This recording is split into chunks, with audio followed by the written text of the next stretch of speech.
miti. Aujourd'hui, nous sommes dimanche le 40e. Leo tuko siku ya Mungu tarehe gani?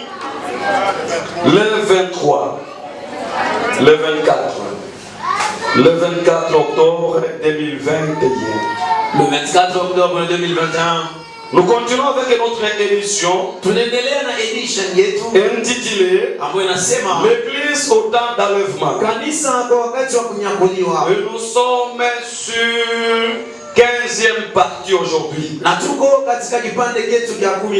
Nous avions déjà entamé l'Apocalypse chapitre 1. Tumeanza na Ufunuo sura ya kwanza. Aujourd'hui, nous sommes au chapitre 2 et chapitre 3. Leo tuko sura ya pili na sura ya tatu. Cette édition va vous permettre Hii edition itamiruhusu de bien comprendre l'Apocalypse itawasaidia kuelewa Ufunuo vizuri avec tous ces mystères. pamoja na siri zake zote. Nous nous mettons debout, nous allons lire la parole de Dieu. Kwa hiyo tunasimama wima tukisoma neno la Mungu. Nous avions intitulé le thème le vendredi Tulianza na kishina siku ya tano dans notre 14e partie. ndani ya kipande cha 14. Nous avions parlé de quoi?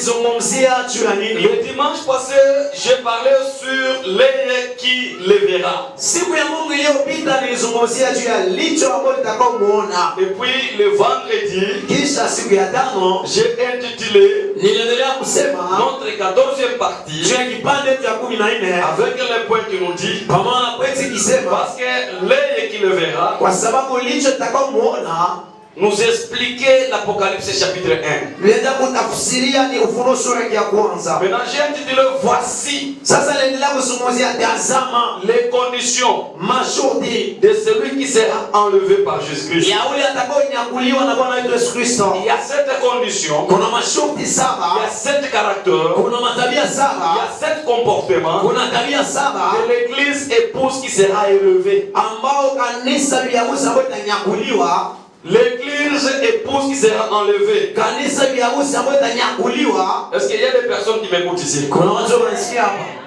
Alléluia. Ce n'est pas de cette manière où on va prêcher l'évangile. Aina mnyali ambayo tutahubiri injili. Même devant la croisade, c'est comme ça vous vous comportez. Hata mbele ya mkutano wa hadharani ni hivyo ambapo mtaishi. Alléluia. Amen. Alléluia. Amen. Voici Tazama, les 7 tazama, conditions de celui qui sera enlevé par Jésus-Christ. tazama tabia saba ya mtu ambaye atanyakuliwa na Bwana wetu Yesu Kristo. En d'autres termes, Kwa kusema kwingine, les 7 églises de l'Asie mineure. kanisa saba ya Asia Minere. Là, je vais parler de 7 comportements, Pale nazungumzia juu ya tabia saba, de 7 caractères, tabia saba, les 7 caractères tabia saba dont Dieu demandait à l'église, à son église. ambao Mungu alianza kudai kwa makanisa lake, Et kwa ce que kanisa. Dieu nous demande pour que nous soyons enlevés. Na ile Mungu anatudai kwa sababu tunyakuliwe. Les 7 églises de l'Asie mineure. Kanisa saba ya Asia Minere, Et chaque église nous donne une condition. na kila kanisa tupatia sharti moja. Dans chaque église, notre Seigneur Jésus-Christ de Nazareth nous enseigne une condition. Na kila kanisa Bwana wetu Yesu Kristo anatufundisha sharti moja. Je vous ai dit dans cette église Nilimwambia kanisa saba et dans ces églises ici, na mwima kanisa. dans chaque église il y avait la sainteté, Mkila kanisa mulikuwa il y takatifu, avait la crainte de Dieu, mulikuwa boga kwa mais il Mungu, y avait quelque chose. lakini kulikuwa kitu kimoja, Puis tout longo tuliacha kuchafula hii kanisa. des petites choses qui souillaient l'église. Ndio maana Apocalypse inasema C'est pourquoi l'Apocalypse dit na mtakatifu un saint azidi kujitakasa. qui continue à se Kwa sanctifier. hiyo hii mafundisho ni kwa ajili ya kuitakasa kanisa. Les enseignements c'est pour sanctifier l'église. Ile kanisa ambayo iko tayari kunyakuliwa kumwona Yesu. L'église qui est prête d'être enlevée de voir le Seigneur Ile Jésus. kanisa itakaomwona Yesu Et cette église qui verra Jésus, ni kanisa bibi harusi, c'est l'église épouse. nafsi iliyookoka, C'est l'âme sauvée. haina majengo, Ce n'est pas la construction. haina maeglise vile tunakutanika siku hapa. C'est pas les églises bâtiments comme nous nous sommes L'église ici. corps du Christ n'ira pas.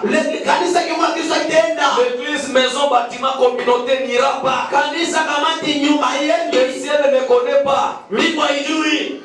Éphèse, Waefeso, Philadelphie, ayo Philadelphie, je ne sais pas, Sardes, sijue Sardes, Pergame. Non.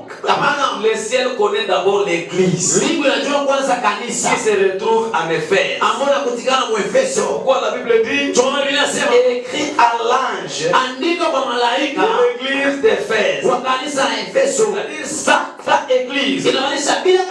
Éphèse n'est rien. Éphèse aujourd'hui, c'est l'image de nos églises maisons, les églises communautaires.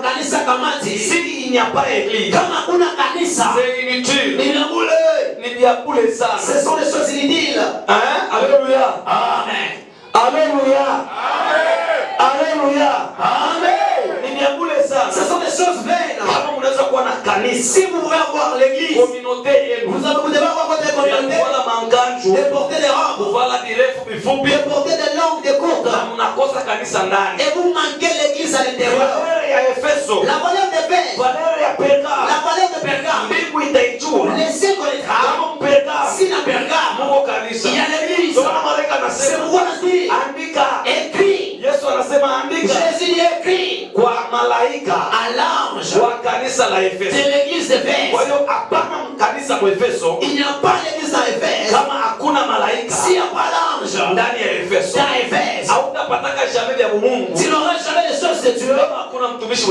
Tu n'as pas servi de Dieu qui a les choses de Dieu. Tu ne seras jamais converti. À l'église que l'homme de Dieu n'est pas encore converti. C'est pourquoi la vie des hommes de Dieu, je viens les chemins de donner les enseignements de l'église. C'est pourquoi les choses qui t'a Jésus passe auprès de l'ange. Ça part maintenant à l'église. Ça signifie ceci. La parole de Dieu.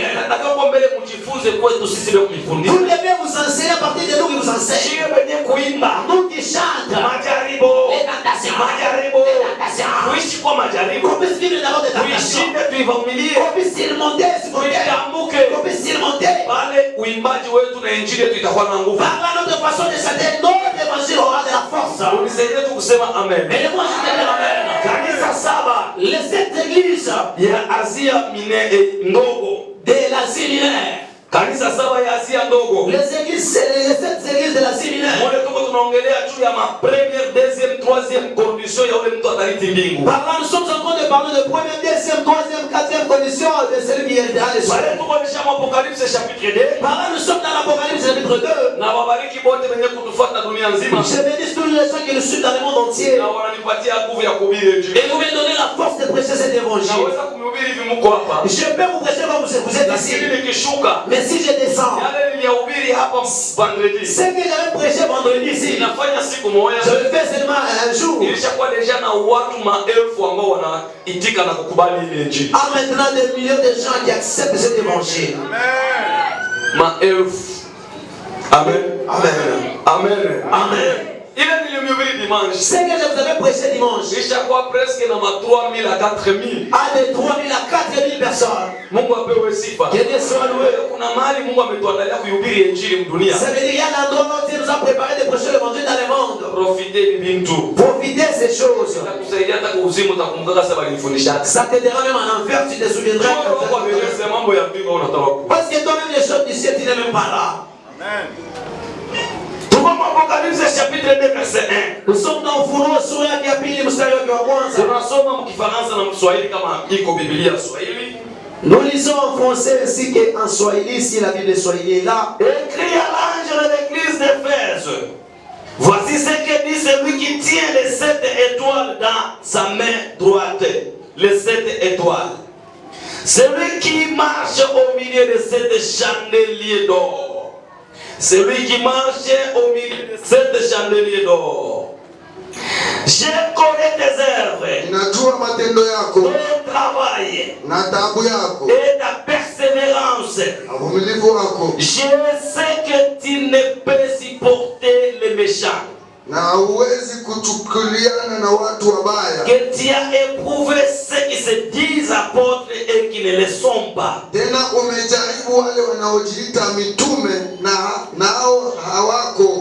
que tu les as trouvés menteurs. Que tu as de la persévérance que tu as souffert à cause de mon nom. na uvumilivu na kwa ajili ya jina langu. Et que tu n'étais point lassé. Ulijitaabisha wala hukuchoka. Mais ce que j'ai contre toi, lakini nina neno juu yako. Le verset 4 qui m'intéresse. Inasema qui m'intéresse. Inaniangalisha. Le verset 4. Mstari wa 4. Mais ce que j'ai contre toi, lakini nina neno juu yako. Contre qui? Contre qui? Juu ya nani? Contre qui? Juu ya nani? Celui qui a la persévérance. Ule mwenye kuna uvumilivu. Celui qui est loin. Ule mwenye kwa mbali. Les méchants. Ya mabaya. Mais Mungu yuko contre. Mais Dieu est contre cette personne. Na ule mtu. Et cette personne-là, mtakatifu, celui qui est saint, eko contre. Dieu est contre. Na huyu mtu. Cette personne-là, cette église-là, yenye Mungu ashakuitapa. auquel Dieu a déjà glorifié. Najua matendo yako. Najua matendo yako. Je connais tes œuvres. Najua kazi yako. Je connais ton travail. Najua kudumu kwako. Je connais ta persévérance. Kuvumilia kwako. Je connais ta patience. Na haukuvumilia matendo mabaya. Et tu n'avais pas supporté le méchant. Mitume wa Mungu libatusha peupe. Tu avais fait sortir les fausses apportes au vertébra. Lakini mais niko na neno moja. C'est quelque chose contre toi. Alléluia. Amen. Alléluia. Amen. Ça ne se mélange pas. Vous êtes où? Alléluia. Amen. J'ai quelque chose contre toi. Mimi gani inanipasser. Moi ça me surpasse encore. Biko inanipitia. Ça me dépasse. Amen. Unajua wakati wengine Apocalypse inanipatia kama siku. Vous savez, à d'autres moments l'Apocalypse me donne la folie. Na wakati naomba amen unipatie wachikia sana kunyangule kutupa hata hii. Et lorsque je demande amen, tu me donnes pas, je me sens te soulever, te jeter dehors. C'est ce qui est bon, c'est là où il y a la bonté de la chrétienté. Nitakufasiria Roho Mtakatifu atakufasiria vizuri vile iliandikwa na maana yake. Le Saint-Esprit va bien t'expliquer la signification de ça. C'est l'émission qu'on avait fait ici. C'est ce qui avait même la radio Yesu Kristo ni Chibu. C'est ce qui a fait à ce que plusieurs soient aidés dans la vie de Lubumbashi.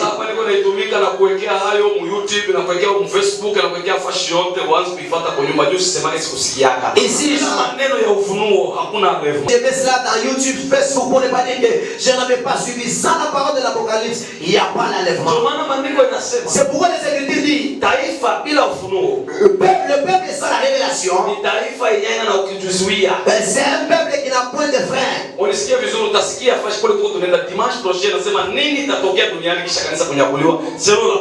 Écoutez-moi, je vais bien t'expliquer le dimanche prochain. Je vais dire qu'est-ce qui viendra après l'enlèvement sur la terre, après que l'église soit enlevée.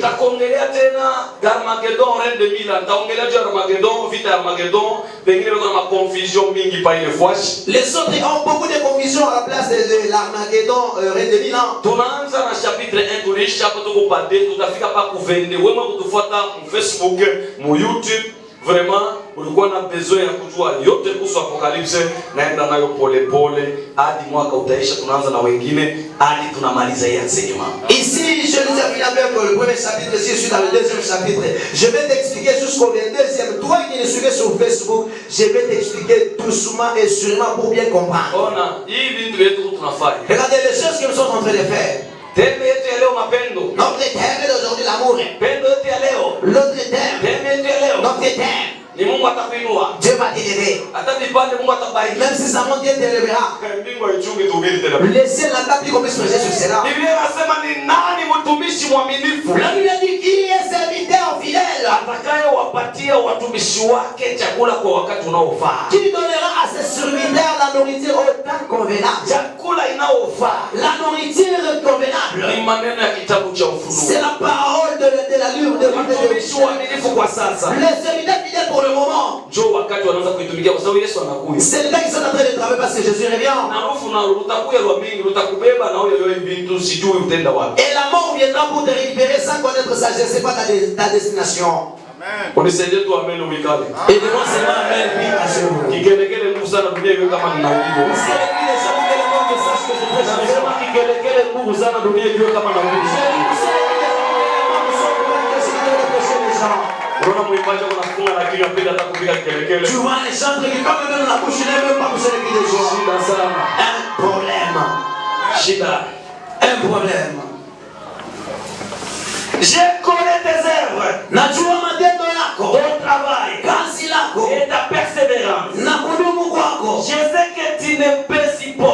méchants. Que tu as éprouvé ceux qui se disent apôtres et qui ne le sont pas. Et que tu les as trouvés menteurs. Et que tu as de la persévérance, que tu as souffert à cause de mon nom. Et que tu n'étais point lassé. Mais la Bible Swahili, mais ce que j'ai contre toi, c'est que tu as abandonné ton premier amour.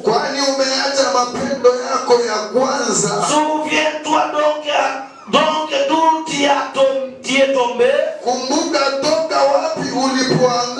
Et répands-toi. Et pratique tes premières œuvres. Sinon je viendrai à toi.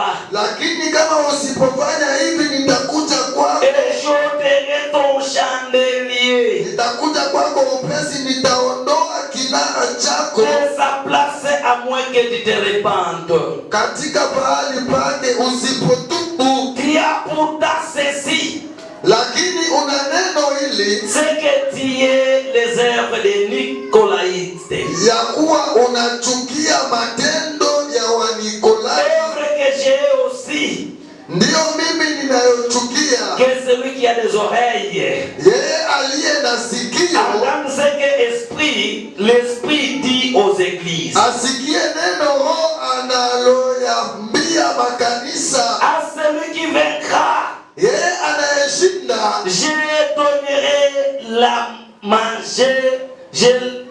je donnerai à manger de l'arbre de vie qui est dans le paradis de Dieu.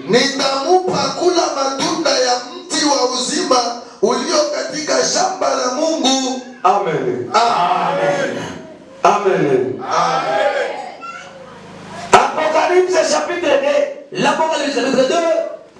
Là, il y a l'histoire de l'église d'Éphèse. Ce n'est pas l'histoire. C'est une recommandation. C'est une condition. C'est une obligation. L'église d'Éphèse était ouverte par l'apôtre Paul. Protocole commence à marcher. Si tu vois une personne qui dort, tu vas le tordre l'oreille. Il y a un esprit que je vois qui n'est pas bon. Il y a quelque chose que je ne vois pas. Je ne sais pas si le serviteur constate cela. Je ne sais pas. Ça sera malheureux si ça va t'atteindre aussi homme de Dieu. Ça sera l'opprobre. La parole de Dieu dit à cause de l'église d'Éphèse. Dans Apocalypse chapitre 2, la Bible dit ceci. La grande parole que nous découvrons dans cette église, c'était une seule chose que Dieu avait demandé.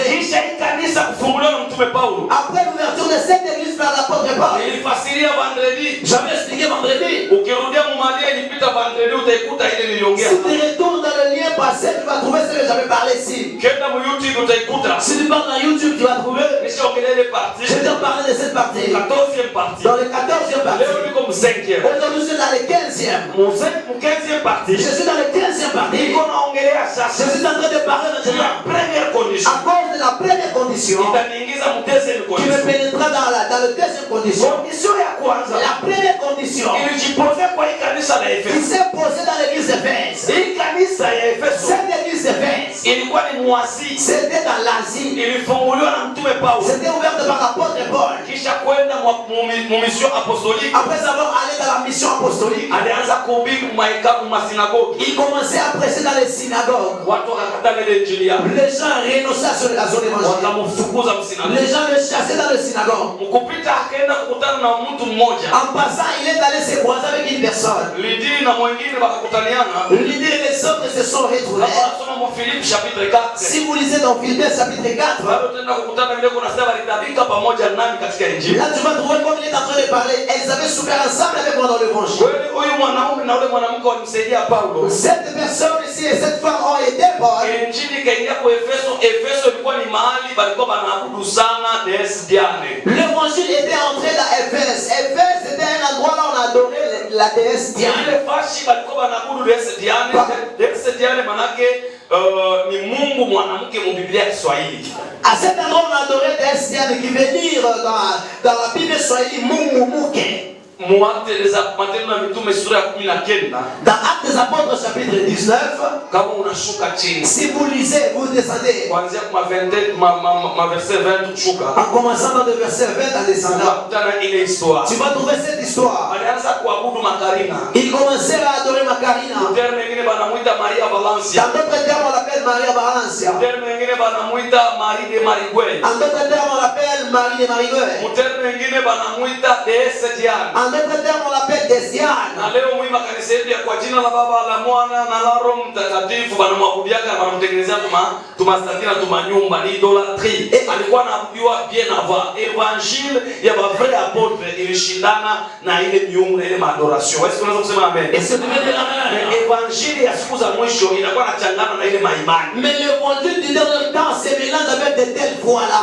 Na tukisema hivi c'est-à-dire tunasema vibaya wakati tunasemea injili na neno la Mungu hatujataya kitu hapo. Et si nous parlons ceci, ça veut dire que nous avons mal parlé, tandis que nous sommes en train de justifier la parole de Dieu. On n'a pas considéré une personne ici. Na hakuna mtume akusikia boka hapa. Et il n'y a pas la porte qui va craindre ici. Kwa ajili ya injili. À cause de l'évangile. Tuko tayari kwa ajili ya yote. Nous sommes prêts à tout. Lakini ukweli ni sharti utangazwe. Mais la vérité doit être annoncée. Unisaidie kuitika amen. Toi, tu vas m'aider d'accepter amen. Unisaidie kuitika amen yangu. Toi, tu vas m'aider d'accepter amen.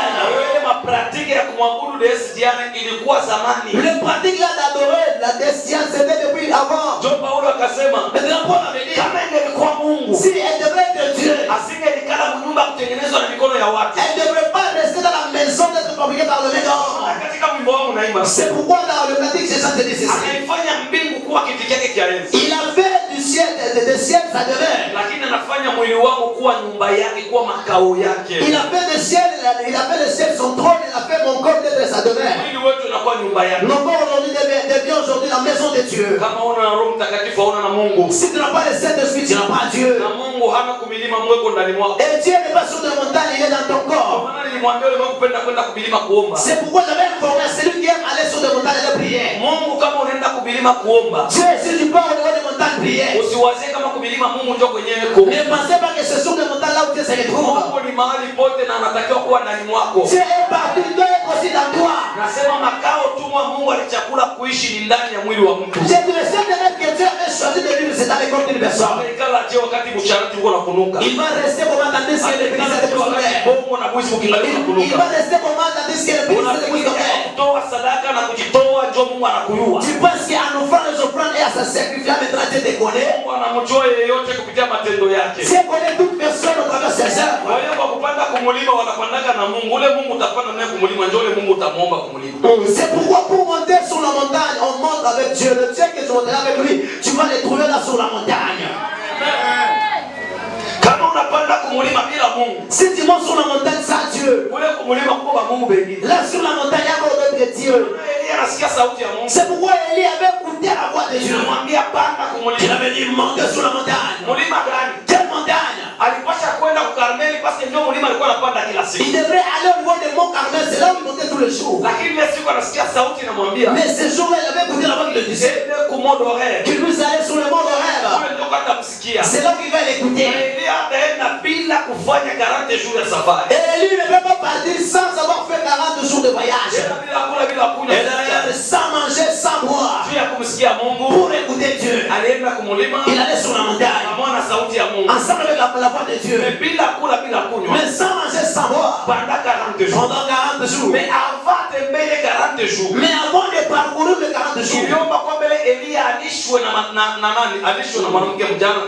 Il était demandé à Élie d'être nourri par la veuve et peut-être nourri aussi par par les corbeaux. Unaweza kusema amen. Tu peux dire amen. Unaweza kusema amen. Nous pouvons dire amen.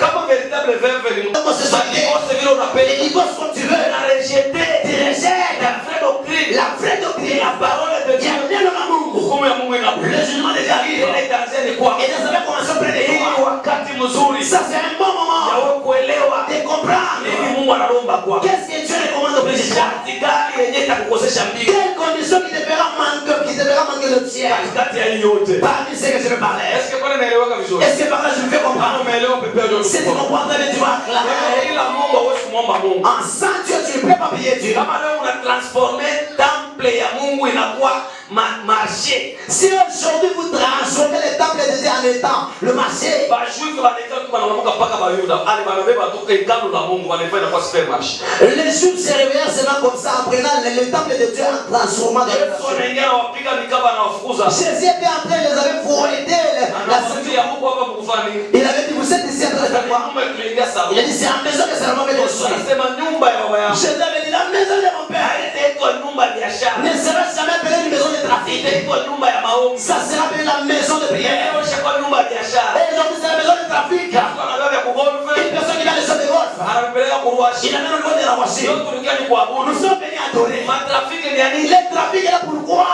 Matrafiki d'influence. Le trafic d'influence. Kundi vikundi. Les petits groupes. Ma prière privée. Les prières Ma privées. relation privée. Les relations privées. Hakutasaidia kitu mkazi ya Mungu. Ça ne peut pas aider quelque chose dans l'œuvre de Dieu. Vitu vinaharibisha makanisa mengi siku Et hizi. ce sont des choses qui détruisent des églises. C'est beaucoup des églises aujourd'hui. Kuuzisha na bakuuza ni wengi. Parce que les vendeurs et les acheteurs sont nombreux. Maneno kui Korani inakuwa kui Korani. Tu vois, ils sont dans cette chorale devient aujourd'hui la chorale. Unawaka vyote bila kufima. Toi, tu connais tout sans passer de le Hata dire. kupresenter fiancé wosha kumuiwaka deja. Même si on n'a pas représenté le fiancé, tu connais Ile déjà. ina kazi nyumba ya Mungu kujengwa kwa ajili ya Mungu. La maison de Dieu ne pas construite à cause de cela. Nyumba ya Mungu La maison de Dieu ilijengwa juu ya maombi. était construite à cause de la C'est prière. pourquoi c'est le temple qui va prier dans le temple. Ndio kwa maana ni hekalu, itaomba ndani ya hekalu. Sans le temple, dans le temple, Bila hekalu ndani ya hekalu, il n'y a que les vendeurs et les acheteurs. huko tu wauzaji na Mais wauzaji. quand le temple était venu, Lakini wakati hekalu la ilikuja, prière commençait dans le temple. maombi ikaanza mu hekalu. Comme le véritable temple, Hekalu ya kweli c'est notre corps. ni mwili zetu. Et nous sommes le temple de Dieu. Na tunakuwa hekalu la Mungu. Lorsque le Saint-Esprit est en nous. Wakati Roho Mtakatifu ndani mwetu. Corinthiens 3:16. Wakorintho wa kwanza sura ya 3 mstari wa 16. 6:19. Wakorintho wa kwanza sura ya 6 mstari wa 16. Savez-vous pas Amujueni ya que kwamba votre corps, ya kwamba miili zetu ya kwamba mwili vous êtes le temple de Dieu. huko hekalu za Mungu. Car le Saint-Esprit, Kwa maana Roho Mtakatifu l'Esprit de Dieu habite en vous. Roho wa Mungu unakaa ndani Sans mwako. le Saint-Esprit, tu n'es pas le temple de Dieu. Bila Roho Mtakatifu wewe si hekalu za C'est Mungu. pourquoi tu ne pries pas. Choma naomba. On organise les jeux de prière qui fouillent. Tunaandaa hapa maombi tunakimbia. D'ailleurs, à partir d'aujourd'hui, désormais, Tena tangu siku ya leo imekwisha. là on annonce la prière dans l'église. Tukitangaza maombi mu kanisa. Les jeux de prière pour toute l'église. Kifungo na maombi ya kanisa Pour yote. qui est là au développement. Tu es président de Pour conductrice. Si est conductrice. Hauna natoa kulofa mwele Tu mafuta. n'as pas le droit de s'absenter. Unalofa ni kukutosha mfonction. Il t'absente, tu te seras dégradé. Kesho utakuwa ni bombe tardive. Parce que demain tu seras une bonne active. Kelele inapita kwa makanisa sana. Les bruits ne passent dans des églises. Amen. Inatokana na nini? Ça devient par rapport à quoi? Frère Tiago Belipos. Frère, tu dois d'abord. Que dans cette église, Jésus prêchait. Washi Yesu bamemhubiri. Et là, on prêche Jésus. Hautakuwa paka vile mlevi. Tu ne seras pas seulement comme ça, ivrogne. Kuna watu wako nafasi na hawana nafasi. Il y a des gens qui ont de la place mais qui n'ont pas des endroits. Sina kule petu kwenye hapa. Maintenant, je suis ici. Biblia inasema hii kanisa La Bible dit cette église ilikuwa na perseverance ya maajabu. avait la persévérance. Amen. Ilikuwa na perseverance ya maajabu. Cette église avait la persévérance. Ya ajabu. La persévérance est là. Ilivumilia majaribu. Cette église supportait les tentations. Walikuwa baloko. Ils étaient Mateso makomo. ils avaient la souffrance, les tentations. Mwisho wanajikaza banaluwe kimasomo. Afin qu'ils se sont efforcés pour louer la salle de Bakaanza classe. kuingia mu masomo. Ils commençaient à rentrer dans une salle de classe de fin. Mwesikie mwa mnakuingia mu gouvernement. Écoutez-moi, vous qui travaillez dans le Wewe gouvernement. kwa miaka sasa kanisa mzuri mpaka ile nyumba mzuri ni nani? Qui Qui t'avait informé qu'une belle église, c'est l'église qui est bien construite? Kanisa ya mzuri Une belle église, ni kanisa yenye kufundisha uoga wa Mungu c'est l'église qui enseigne la crainte de na Dieu kufuatilia matendo ya uamini ndani ya et qui kanisa. poursuit les œuvres de gloire de Kwanza kama l'église. uko mkanisa yenyewe batenganaki ile kanisa Mungu akwake amutenda. Et donc, si tu es dans une église là où on ne se commune pas les gens, Dieu n'existe pas dans cette église là. Narudia kusema nini? Je suis en train de dire quoi? J'ai dit ceci. Si tu es dans une église auquel on ne se commune pas les gens, Dieu n'est plus dans cette église là. Tulimsimamisha dada wote tulimtenga. On avait se communé une sœur ici. Kisha kumsimamisha mbele ya watu. Après avoir le maître, la maître de Nilishukuru Mungu ile dada alijitokola mumacho ikaikutoboka Mungu apewe sifa. Ces jours-là, cette sœur avait osé se crever les yeux, mais c'était pas crevé que Dieu soit loué. Sasa wale banaiwaka sana. Maintenant, les gens qui connaissent trop, il n'a pas la sagesse. Kameteka maproblème siku moja. C'est chose super, mais le problème, le problème avec qui? Imani ni engagement yako personnel. La foi, c'est ton engagement individuel. Ndani ya imani tuiweke provenance ya familia ulitoka, tuiweke nani ndugu yako, baba yako tuiweke njoo nani. Hatuweki wewe mmoja ndugu yako. Dans la foi, on ne connaît pas ta famille, on ne connaît pas tout le monde, c'est toi-même qui es venu. Hakuna nataka kuiona vile, juu naona kwa usiku kuyoko na shida. Nous n'avons pas le temps d'identifier ces choses-là parce que toi aussi tu n'auras pas le temps d'identifier tout son Kwanza ni maisha chini Et sana. d'ailleurs, c'est une idée très basse. Sana fashion kwa bado. Pour retrouver là où il y a les gens, Unapenda watu wote baliwa kule hodi. tu veux que tout le monde puisse connaître ta provenance, Jina ya familia yako. le nom de ta famille. Ya chini. Ce sont des choses basses. Sasa kusema jina ya familia yako. Tu peux citer le nom de ta famille. Kumbe ni uisie wa ule mwenyewe unataka kusemea mjina ya ile familia yako. C'est un huissier de celui que tu veux parler à cause de votre famille là. Kwa maana maisha ya Ukristo inaheri kama umeshuka na umejikuta na kuwa mtu wa bure. C'est pourquoi la vie chrétienne est heureuse si tu es quelqu'un qui est humble. Mambo ya maajabu. Les problèmes étonnants, Nikaona babake yule dada alikuja. c'est de voir le papa de cette sœur était venu. Anasema anakia kumtafuta pastor. Il dit, je suis venu chercher le pasteur. Kaanza ingia mwa Je kanisa. vais commencer à entrer dans cette église. Huyu ni mtumishi wa Mungu. Celui-ci est un homme de Dieu. Alifanya vizuri Il sana. avait bien fait. Ile kitendo kinajulikana veni mzima. Et cet acte est reconnu dans l'avenir Ile entier. mtoto wangu alifanya. Ce que mon enfant avait Na fait. hiki ndio nilichunga kanisa Et itafanya. c'est ce que je me prétendais pour que l'église puisse faire. Yesu upewe sifa. Jésus que tu sois loué. Wengine waliona mbaya. Parce que là, les autres l'ont dit que c'était Nani mal. alimuzala kuona mbaya? Na mimi mwenyewe nilimhubiriaka sikuona mbaya. Wengi yako ni njomvi kiula. Chumvi iko Wiko kilo. ulibeba Hapana. maana yake Ni ule mwenye kubolula kinga moya jifinyanga.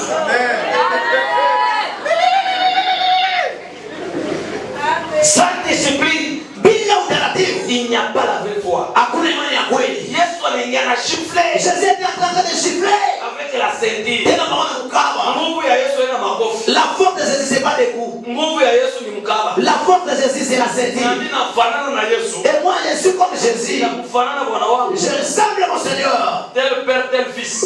Imekuwa baba, imekuwa Na mwana. mimi naingia Si moi j'entre, na kuyaka na mkaba. je vais avec la ceinture. Mimi sina nguvu ya makofi. Parce que j'ai pas la force des coups. Mimi ni mkaba. Moi, c'est la ceinture. Mwefeso sura 6. Dans Éphèse, chapitre 6, la Bible dit Ceinture la ceinture, ni injili ya kweli. c'est la véritable évangile. La vérité. Ni ukweli. Kweli ndio nguvu ya maisha. La vérité, c'est la force de la vie. Kweli ndio mwanzo wa baraka. La force, c'est le début de la Kweli vie. ndio mwanzo wa kuinuliwa. La vérité, c'est Na le début de la ukweli vie. unamweka mtu huru. La vérité, dans quelqu'un Na est ukweli libre. ndio Mungu. Et la vérité, c'est ça, Dieu. Hata dunia kuna naweza kupata mabibi wengi kusema kweli. Même le monde a besoin de trouver le femme qui parle de la vérité. Dunia kuna besoin wafanyakazi wa kutumika kweli. Le monde a besoin de fonctionnaires qui parlent de la vérité. Nisaidie kuitika amen. Et le monde a se permettre. Unisaidie kuitika amen. Et le monde a se permettre. Kanisa hii ya Efeso L'église d'Éphèse, kisha yo kuendelea. après avoir persévéré, Watu wanayala. les gens se remplissaient Wako wanaomba. en train de prier. Mafisite mingi. Beaucoup de visites, Profesi mingi. beaucoup de prophéties. Lakini watu wayala. Mais les gens ne se remplissaient pas. Kufunga kuomba watu wayala. J'ai prié, mais il n'y avait pas le remplissement. Sio kwa mingi waliendea mbulozi. C'est là plusieurs fois dans la sorcellerie. Mungu atasema. Dieu va parler. Mais hata timiliza kusema kwake ni yeye Mungu. C'est lui qui va accomplir comme il avait dit, c'est lui-même. Mungu awamsaidia yake. Au nom de Dieu, Ashe kwa naingia. l'âge qui entrait, Yeye anapenda isaidie. lui il aimait aider l'âge. Ilimuua. Ça l'avait tué. Kazi ya Mungu hautaiforce. Tu ne peux pas forcer l'œuvre de Dieu. Kwa wakati Mungu atapange mkoa 300 personnes mkorale, mwamta itana. Tant que Dieu va programmer que vous puissiez être 300 personnes dans la collaboration, il va vous appeler. Na kama Mungu yafika 300, Et si vous n'avez pas encore atteint ça, haimpeshe Mungu kusema ke mtafika ça 300. n'a pas encore empêché à Dieu de dire que vous allez atteindre le nombre de 300. Shati pa kwa Habakuki ule ataelewa. Il doit y avoir un Habakkuk qui va comprendre. Nitabakia kwenye zamu yangu. Je resterai à mon poste Mtaona kile Bwana atafanya. jusqu'à ce que je vais voir ce que les Seigneur fera. là. Kisha plainte yangu. Après ma plainte. Pepe Yesu ndio tukufu. Allez pour Jésus pour la gloire. Kanisa la Efeso. Cette église d'Éphèse, Kisha yo kunenepa. après avoir croître, Wanakuwa bengi. ils étaient nombreux. Walikuwa wanafunga 24/24. Ils jeûnaient 24 sur 24. Kuimba saa yote. Chantaient tout le temps. Saa yote. À tout le temps. Kazi ya Mungu. Dans l'œuvre de Dieu. Kisha Mungu babariki. Après que Dieu puisse le bénir. Kisha Mungu bayiru. Après l'élévation de Dieu, Abakusharatika. ils ne se sont pas fait, ils n'ont pas volé. Abafaki okyote. Ils n'avaient pas fait de quelque chose. Lakini kanisa. Mais cette église, Mungu akakuwa na problème. Dieu avait quelque chose contre Mungu eux. akajua matendo yao. Dieu connaissait leurs œuvres Na kazi yao. et leurs travaux aussi. Mungu alijua. Dieu connaissait. Mshabakilia vile mahubiri ya. Vous êtes restés avec des prédications. Mungu anakujua. Dieu te connaît. Kazi yako Mungu Ton anaijua. travail Dieu connaît. Wapi? Où? Ikikuwa mbaya. Si ce travail est mauvais, Hayo alikwambia Mungu anaijua. c'est pas parce qu'on avait dit que Dieu connaît. Itakuwa mzuri. Ça sera mettre un bon travail.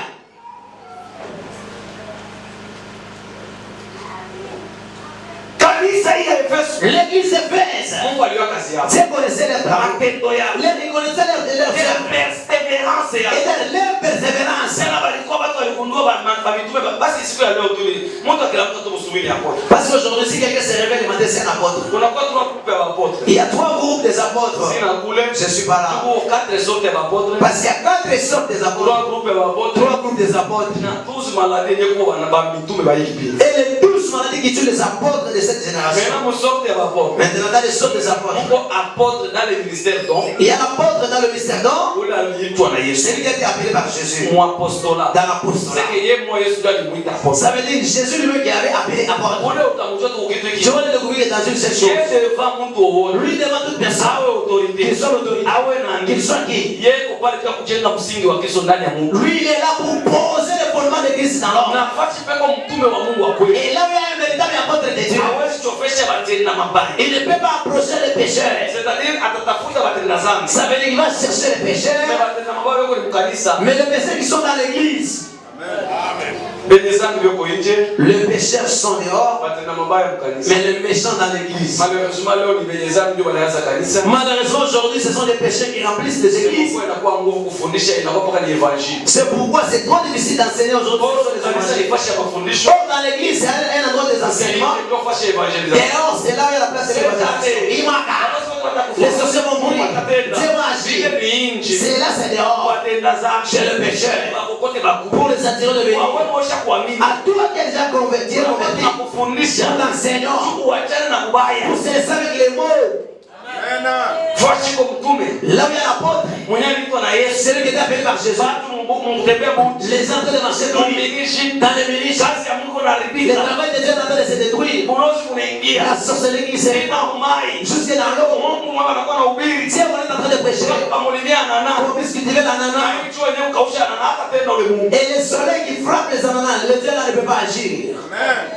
Yeye ana upendo wa kumtetea Kristo. Lui, il a l'amour de justifier Jésus. Kuna kwa mtume mwenyewe kwa ministère nominatif. Il y a l'apôtre qui est dans le ministère nominatif. Anamunomea tu. On le nomme seulement. Anaelewa ke France. Il connaît le français. Anaelewa Kiswahili. Il connaît les soins. Il a déjà visité. Il a beaucoup d'années dans l'église. Dans les étalés de Dieu.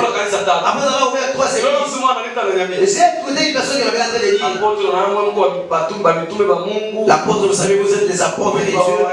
Vous êtes nos papas. Comme j'ai déjà ouvert une église, j'attends de totaliser 3 églises pour que je sois aussi apôtre. Je me suis demandé, c'est comme ça que ça sera l'apôstolat dans le ministère nominatif. Pour toi-même, tu t'appelles. Tu commences à porter un des songes. Amen. Après Dieu m'a donné les songes. Et puis très mauvais encore, il y a encore 2 dimensions d'apôtres. C'est que très mauvais, il y a encore 2 dimensions des apôtres. Il y a l'apôtre visionnaire et l'apôtre missionnaire. C'est lui qui va comprendre la juste des gens. Bien qu'il est disciple bien élevé de Jésus, il comprend que je suis appelé dans la mission. Il comprendrait qu'il mérite un cas. Jésus ne deviendrait jamais le visionnaire. Il devrait rester avec la vision. Mais Pedro, c'est lui qui était. C'est celui qui était appelé dans la vision. Il y a aussi le ministère satanique des apôtres diaboliques. Bapotre ba manini? Ba mashetani. Boni kumpresenter nani? Et c'est représenter diable. Mamishwara ya nini? Ya shetani. Mainjili ya nini? Ya shetani. Yani imani yako iko fondée muzambi. Leur foi est fondée dans le péché. Miracle ndio évangile. Le miracle c'est l'évangile. Lakini base ya doctrine c'est le péché. Mais la base de la doctrine est ça. Kunywa pombe ba famille des ministères. Boire les bières, les femmes de ministère. Il faut pouvoir on a bipé. Le protocole doit commencer à sasa kuna mkanisa sababu bado wanacheshaje. Hata mimi mkanisa unaona huyu anaachana na huyu anaona na huyu na wanakutana na pepo tu mule. Ils sont comme ça. Ils se donnent même des fonctions. Kama unaona vile vya vipi. C'est devant de telles choses là. Wanapo. C'est le pas là. Ya mashetani. Ce sont des choses diaboliques. Est-ce que unaelewa hivyo? Tu me comprends? Ya Mungu utakuja kuboka kwa. Kwanza maisha yake mtume wa Mungu wa kweli. Et la Bible est véritable apôtre de Dieu. Yeye kwanza ni Mkristo avant kuwa apôtre. Lui d'abord c'est un chrétien avant d'être apôtre. Ndani ya Ukristo kwa. D'abord les choses de la chrétienté. Ni Mkristo. Il est chrétien premièrement. Amen. Amen. Amen. Amen. Sasa hii kanisa hii Maintenant cette église ilijua kuwagundua wa mitume wa bongo. connaissait découvrir les faux apôtres. Vile vyote Mungu aliua. Tout cela, Dieu connaissait. Akajua vile waliogopa. Il connaissait comme il craignait. Mtakatifu. Ils étaient dans cet état. Lakini Mais Yesu anasema Jésus dit, nina neno moja j'ai quelque chose contre mwenye. contre vous. Niko na neno moja. J'ai quelque chose. Ile Yesu kubaliani na mwenye. C'est que je ne suis pas d'accord avec vous. Yenye mnatakiwa mtubu. C'est que vous devez vous repentir. Muliacha mapendo ya kwanza. Vous avez abandonné le premier amour. Turudie pamoja, andika condition ya kwanza.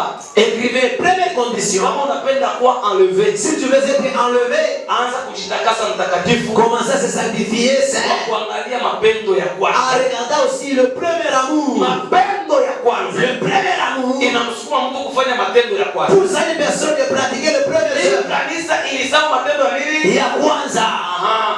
Balisharatika?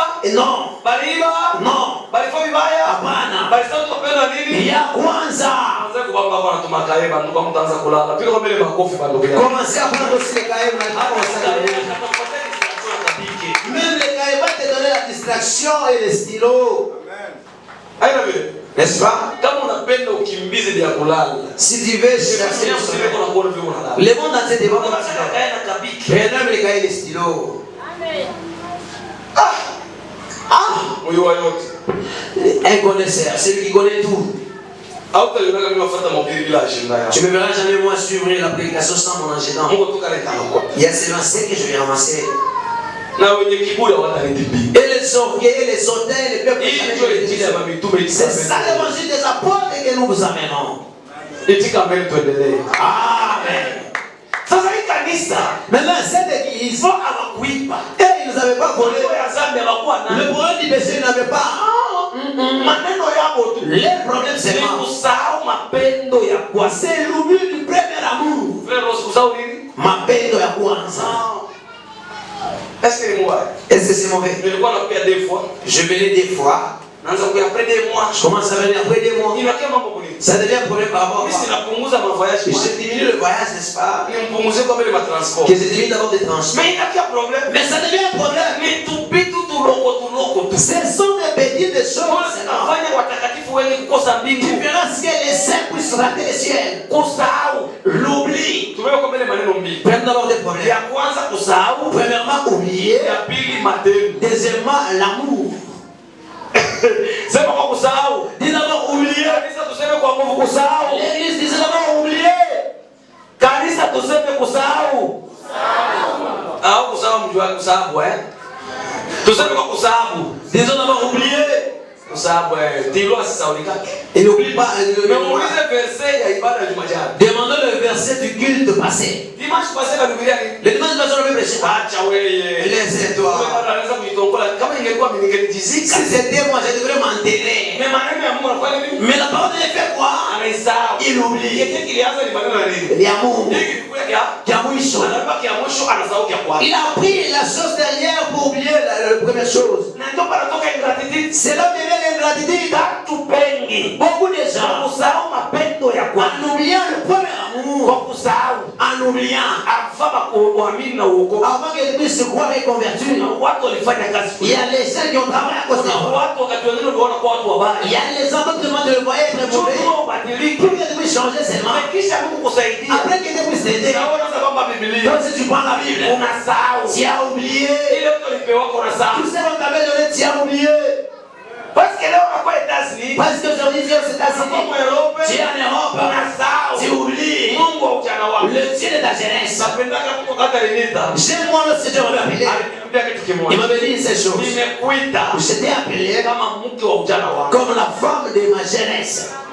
Unajua pourquoi ameniita kama mke wa ujana wake? Vous savez pourquoi ce Dieu m'avait appelé comme la femme de sa jeunesse? Kuishi bien na Mungu. Ça veut dire bien vivre avec Dieu. Kuishi naye depuis pas la nuit. C'est vivre depuis qu'il nous avait appelé. Pasteur ulikuwa nafunga 3 fois. Pasteur disait 3 fois. Sasa ulikuwa unaweza kwenda mu Europe. Le Seigneur n'allait pas encore en Europe. Leo inakuwa ni programme ya agenda. Aujourd'hui c'est le programme de l'agenda. Hata kumuuliza tena Mungu. Il n'a plus consulté Dieu. Usahau mapendo ya kwa. Oubliez les premiers amours. Ilikuwa machafuko ya kanisa la Efeso. C'est ce qui était le pilote de l'église de Paris. Ulikuwa unapata kazi. Le Seigneur n'avait pas encore de travail. Ulikuwa unaingia mu kanisa. C'était dans l'église. Bila kuangalia mwingine kufika. Sans regarder la vérité. Pour ulipata kazi. Aujourd'hui vous êtes trouvé le travail. Kama michango. Tu envoies des contributions. Anasema leo bosi akuachilie. Il dit aujourd'hui les boss ne te libèrent pas. Hautatumikia mabwana mawili. Tu ne peux pas servir d'un maître. Unakuwa na riskia kupoteza moyo. Tu risques de perdre un maître. Ule moyo akimsaulikisha mwingine ule moyo anapotea. Parce que si l'autre l'a fait oublier l'autre sera perdu. Tulikuwa kama Kristo wa Si kusema. ne veut avoir les chrétiens qui devaient dire amen. Tulikuwa kama Kristo wa kusema amen. Si ne veut avoir les chrétiens qui devaient dire Usahau mapendo ya nini? ya kwanza. Kwanza ni kusahau. D'abord c'est oublier. Pili matendo. Deuxièmement c'est l'amour. Usahau. Oublier. Dada ulifunga jana. C'est de mettre hey. Uweze kusahau. J'avais déjà oublié. J'avais pris seulement des moments. Dieu ameshinda kutii. Pourquoi si elle a choisi d'obéir? Usahau. Elle a oublié. Njoo mambo ya kanisa. C'est pour de cette Baba alikuwa watakatifu. ils étaient saints. Yote Mkristo walifanya. Toutes les choses de la chrétienté. Mais maneno Mungu alikuwa contre. Mais ce qui était contre eux, Kusaulika. c'est oublier. Hata kusema adabu. Même manquer de respect. Wakati wengine huko unafika cha kusaulika. À d'autres moments, ça arrive à cause d'oublier. Unaweza kitu kingaliko kule kumaza. Tu sais, lorsqu'il y a une personne est là dans le bourg, Anaweza kuwa kule. il peut être dans le bourg. Pastor haya mchofesha. Le pasteur n'a pas encore besoin de Kwa personne. kawaida tu. Il est quelqu'un qui est ordinaire. Utaona Matie kuna heshima ya maajabu. Tu verras Matthieu qui a le respect des gens. Chunga tumbebe Matie. Attendez qu'on puisse prendre Matthieu, Weke akwe president wa maambuli. qu'on puisse le mettre président des emplois. Akisahau kama hafani kuwe president. S'il oublie avant d'être président des emplois, Nilipokuwa mbele mtoto. j'étais d'abord enfant. Nilijishusha. Je me suis lié. Ile kushuka kwa mdogo nilifaa nipandishe. Mon humilité qui a fait qu'on puisse m'élever. Saulika. S'il oublie, Baya kunaanza. les mots commencent. Huyu atapenda murudishe pale kwa. Parce que cela a demandé pour le Ule naye hapendi tena kurudia. l'autre va décider de le payer. Sio mwanzo wa makelele. C'est ça le but de querer. Wewe politicien msikie. Quand vous les policiers vous demandent, Saulika. oubliez. Pale mnakuja mwe wengine mteso. C'est pourquoi vous mangez les autres en train de souffrir. Kusaulili. Kusaulika.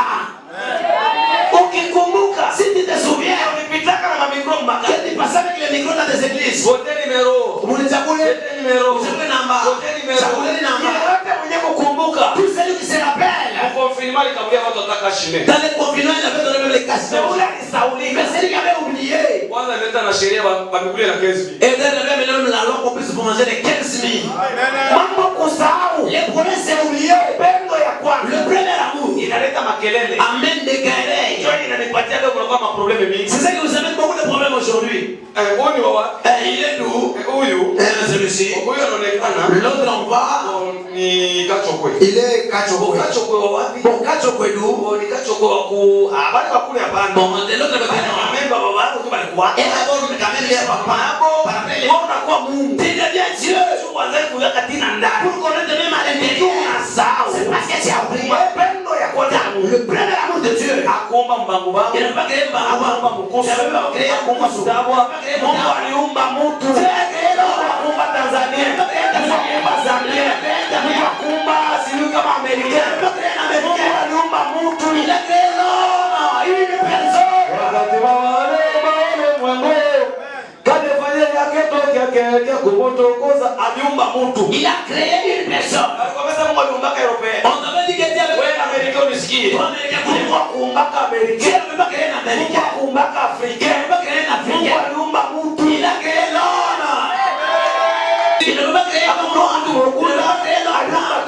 Il a créé l'homme. Full stop. C'est fini.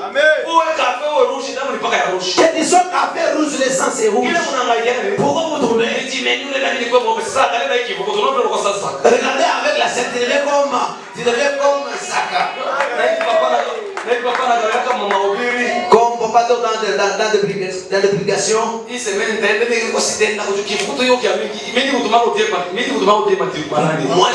Moi je t'avais envoyé d'appliquer les Movati.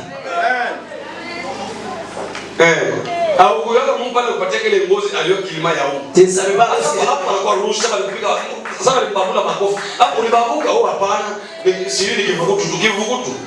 les rouges, il y avait l'explosion comme si on t'avait tapé, c'est la chaleur, la chaleur.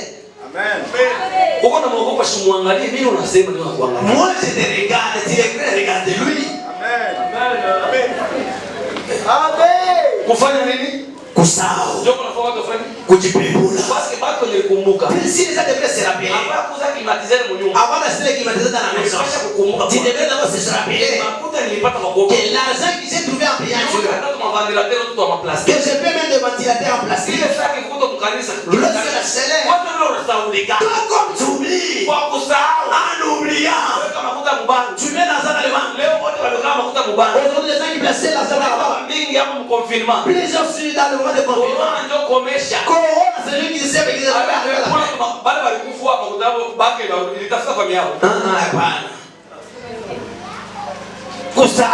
oublié. Il y a quoi? C'est ce qui passe, papa. Oui, les gens qui partent à l'église sont pauvres. Pauvres, c'est toi. Qui te sert? Qu'est-ce que tu pour vivre très bien, il faut marcher avec la vertige. C'est mon argent. Tu commences à courtiser la vie. Tu n'as même pas la honte d'enlever le vêtement. Tu me suis dit, tu ne peux pas couper. Kaloko sana. J'ai quelque chose contre toi. Il n'a rien de mal à jouer encore. Oublie. Kusao. Kusao ni kama pendo ya kwanza. Hey. Amen. Maabudu yote frère. Chaque adoration de vous. Lorsque j'avais crié à Jésus, je me rappelle ce jour-là. Lorsque j'avais reçu l'appel. De 15h à 5h du matin. Le matin. J'avais ma Bible dans mes épaules. Je suis allé prier auprès de la femme de mon oncle. Je me suis rencontré avec Jésus. Je suis heureux. Moi je faisais. Un jour je n'oublie jamais. Je passais dans l'avenue, dans les quartiers, à côté de Lukuka. L'église là, il priait beaucoup. C'était une petite église de 6 mètres sur 8. Mais un Dieu vivant bouillerait là-bas. Cette église était au niveau de Kaloum. Cette église-là, je suis passé par là lorsqu'ils étaient dans l'église. Ils étaient en train de jouer dans les tam-tams là. La façon que j'avais écouté, je voyais c'est comme si ça levait les épaules. Ça m'est sorti auprès de ma bouche. J'avais même les sandales. Je commençais à courir par là. Ce n'est pas les tapages. C'est les esprits de pire. Qui vous a dérangé par la prière. Les sons ici pour vous. Ce n'est pas les tapages. C'est la sorcellerie. L'occultisme. Et l'occultisme. Les sorciers sont dérangés par la prière de l'église. C'est vrai. Je suis arrivé les chaussures. Je suis passé par là très vite. J'ai haïssé ce pasteur-là. Je le retourne à coup de tu vois le démon, hein? Que Jésus soit loué. Lorsqu'il est venu appeler, c'est dans cette église que je m'avais envoyé. C'est maintenant que j'avais fui. C'est là où il y avait les secrets de mon salut. Amen. C'est là où il y a des choses qui choquent. C'est là où Dieu prépare le salut de l'homme. ukichelewa kwamba mitekala mutample utaitika pale pia batauchongea. Si l'arbre tarde, si l'arbre accepte que je serai dans les temples, ça va que c'était par là où ça sera arrangé. Oui. Dans la condition on va le changer, l'arbre sera obéissant. Il connaît l'autre qui sera fixé. Si bon, il faut refuser de me toucher, ils vont même ta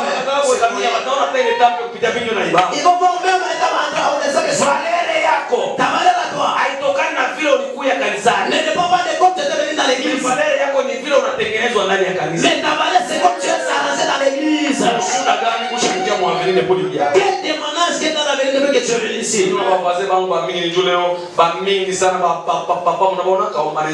J'ai beaucoup de mes voisins. Ce sont mes voisins qui entrent même ici, vous voyez. Il n'y a pas un voisin que j'avais évangélisé. Celui qui a un problème, il vient pour le pasteur. L'autre regarde ce pasteur, j'ai commencé à fréquenter son église. Maintenant, quand tes voisins s'est élevé avec et comme le ministre qui va passer est ton frère. Les gens doivent prendre la de l'eau. Ce qui devait se ramener, c'est parce que si vous oubliez, ils sont nombreux qu'il y avait le ministre. Aujourd'hui, ils sont plus les excellences. Aujourd'hui, ils deviennent les excellences. Ils commencent même à jouer la Bible dans cette avenirs. Les choses qu'ils avaient fait. Oublier. C'est ce que les avaient placé. Ce qui fera l'église. Et souhaiter d'être enlevé, c'est oublier. C'est bon, ça. Ça veut dire qu'on a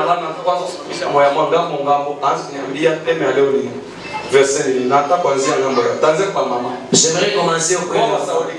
Et il n'oublie pas passer.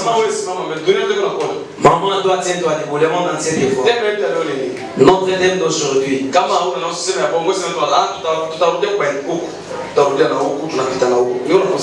Je suis en train de poser la question. Le monde entier.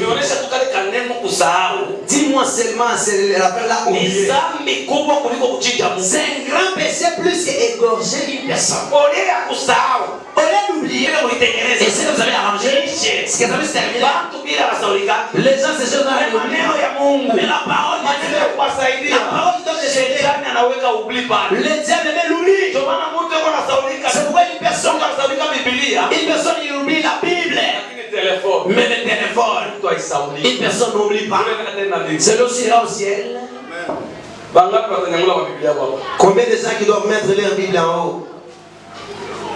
Regardez l'église. Regardez le nombre de Bibles. Combien de gens qui doivent. Si tu se lèves, j'avais dit le dimanche ici. Il est comme l'homme de Dieu avait dit. Combien de gens? Si tu ne mets pas ton téléphone en haut, toi-même tu vas enlever, on va te dire comme amener le téléphone. Mettez le téléphone en haut. Un protocole qui puisse prendre le téléphone. Lorsque vous allez acheter le Bible, secrétaire rapidement. Ici c'est l'affaire du père et le fils. Que je vous donne encore le délai. Je donne le délai. Dites-moi le délai de combien de jours? 2 semaines. 2 semaines. Je vous donne 3 semaines. Combien? 3 semaines. Nous nous sommes convenus nous tous.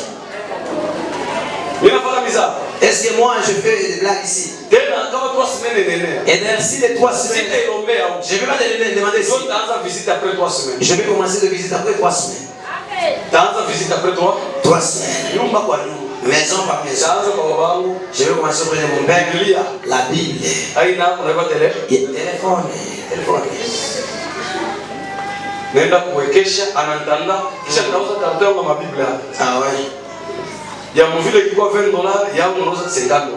Tu as besoin de mafuta pour renforcer la Dieu, n'est-ce pas? Oui. Kusao. Mama wewe. Mama toi. Ah, qu'on puisse rester d'abord. Papa Mathieu, passe d'abord. Et tu commences à parler la prière. Et précédez d'abord. Nous allons vous rejoindre. Merci. Quelles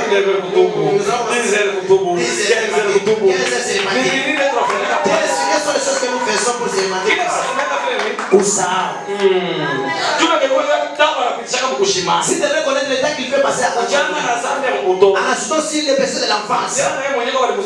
Et dans lui-même, on l'avait enfanté dans le péché. S'il ajoute tout ça, il donne beaucoup de temps pour se répartir. Donc il a déjà oublié. Il voit la repentance qui tarde, qui dure.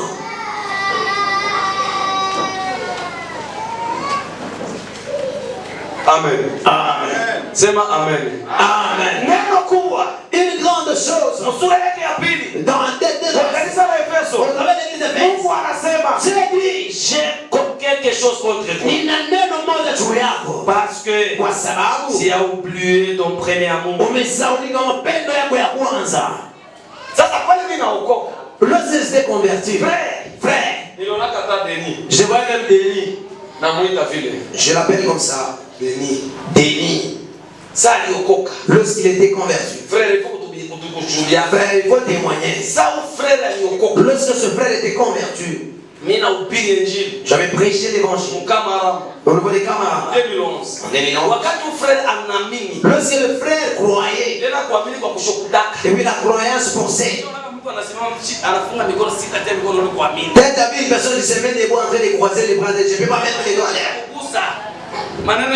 La parole s'était à toucher. Ici, je vais faire même pas l'erreur. Au lieu de mettre la main en haut, il s'est donné le même effet. Les autres, il est là. Frère, je vais te donner la journée pour faire. Ce qui m'avait marqué, c'est que cette personne est convertie. Après être baptisé. na kasakoshi kamukasapa ngatoka kuimanite na kakukasapa akapomona kote alikuwa nako mugonda kauza biti paka na lobi lekaliaka bale baze kule kumazaba. Il avait tout retourné jusqu'aujourd'hui les chaises qu'il avait achetées, les anciens là ils sont en train d'utiliser. Sasa angalia, regardez, bushiku mtia kwanza kwa ile kipindi ndio angaliko anamjua mwaka ya mwisho kwa university. Et angalia étudiant au campus. Et à l'époque il était étudiant au niveau des campus.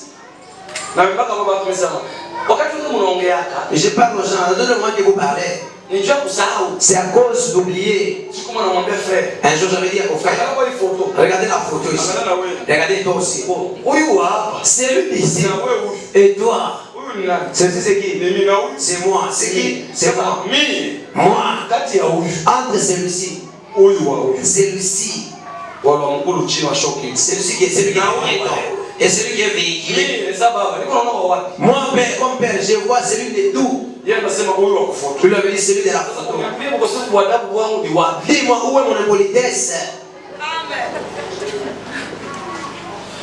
Hata kama unaongeza mama tuka mama papa tuka ni mtu moya tuka mbaya sana ni kitu tunasahau eke ile saba inaanza kuendelea ndio ufike kuolewa saba inaanza kumpaka mapepo kuna mali kuchokofia saba inaanza kuombewa hakuna mali kusogelea hata moyo mpaka ule ndio alianza sema sema kile kama sasa tu ufikie pale pour parvenir là où tu es mais kusahau mais oublier mapendo ya kwa le premier amour unasema n'importe quoi jusqu'à décourageant vous parlez de n'importe quoi jusqu'à décourageant les serviteurs de Dieu dans l'œuvre de Dieu.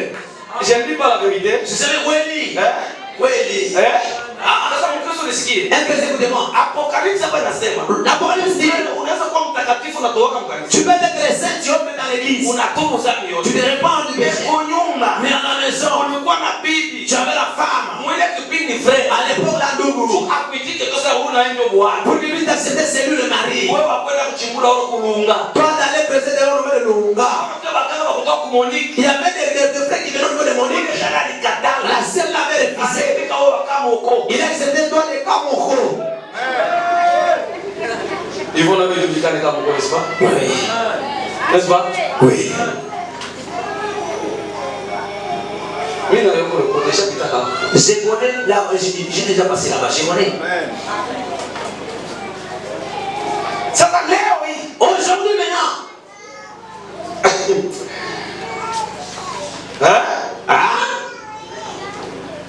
Français.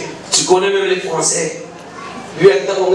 Si la femme veut parler, donne-moi la voix. Toi, c'est bien. Parce que la convoitise, tu aimes l'argent, la tue. Pour moi, je ne verrai pas. Tu ne verras pas. Pour toi.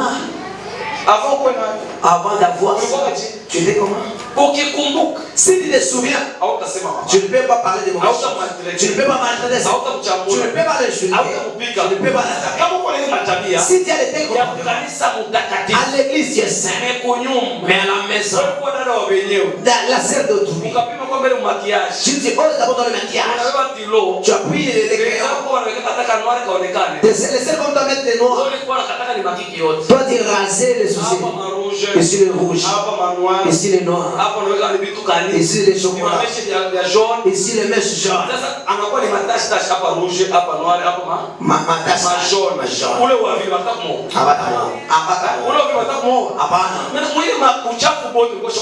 Dans la saleté que tu avais appliquée, on avait été ramassé. On t'a poussé. Aujourd'hui, tu commences à faire les choses. Tu enfants même les enfants. Tu te tiens des vous dans le véranda. Et tu vas. Il y a beaucoup d'hommes. Même si tu as la sainteté de quelle dimension? À cause de l'oubli là, là où tu avais tué, tu n'entreras pas au ciel. C'est le moment que je mets. C'est le temps de prêcher. Et si nous commençons, les temps de silence, qu'on puisse toucher. C'est moi qui ça. Il n'a pas oublié. C'est moi qui ça. Frère, tu penses que nous qui avons prêché en Swahili, on ne connaît pas le français? Les Swahili aussi. C'est de là qui donne la gloire à Dieu lorsque nous prêchons. Depuis que tu as commencé le français, lorsque tu prêchais en Swahili, tu prêchais dans la langue de chez vous. Tu avais l'onction. Depuis que tu connais le français, au lieu de chercher le verset, tu cherches l'artiste. Un bon français mais pas l'onction.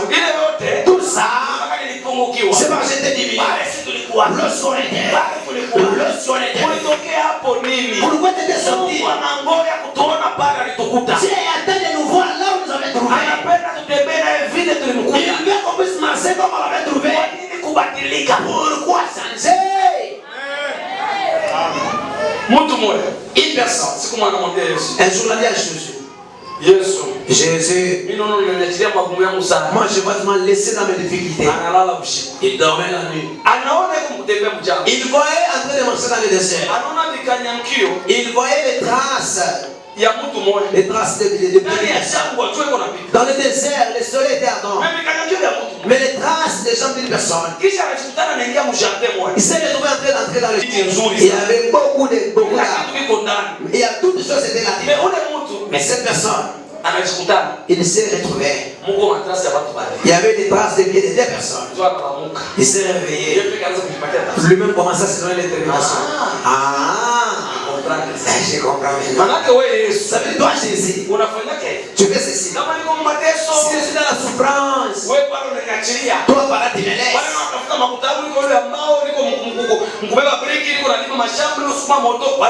Lorsque je suis sur mon enfant en train de souffrir, toi tu n'es pas là. Après que j'avais trouvé pour moi, il y avait maintenant dimension de grâce, telle chose. Vraiment, moi je regrette Jésus. Jésus a dit pourquoi? Les traces de pieds que tu vas dire personne dans les déserts, c'est moi Jésus. Parce que quand tu n'as pas été dans le désert, moi j'étais blanc.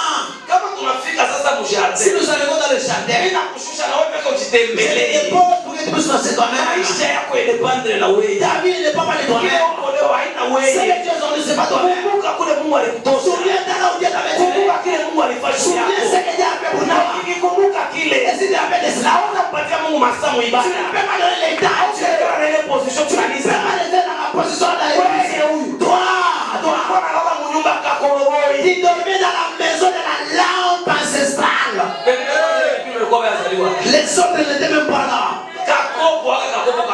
La lampe, le gobelet de tomate. On mettait l'huile. On mettait aussi les pailles. On faisait comme ça.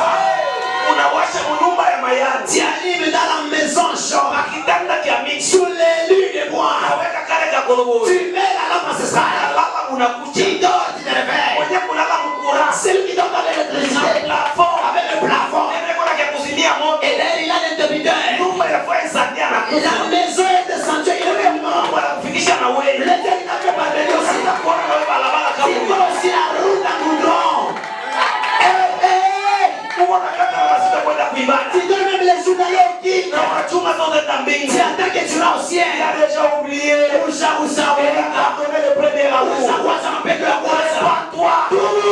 C'est pourquoi tu laisses aujourd'hui. Tu chantais toi. Les chansons là de Kalendula. On connaissait des anciennes chorales. Yesu kaenda Yerusalemu alipoingia watu wakaona wakaimba huyo mtakatifu wakaimba mtakatifu c'est les tam-tams qui étaient joués c'est les cocos qui étaient joués là-bas les cocos trouvaient des coups aujourd'hui tu as oublié cet amour là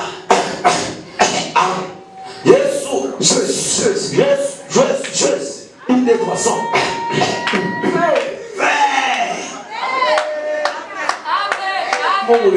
Dieu et moi.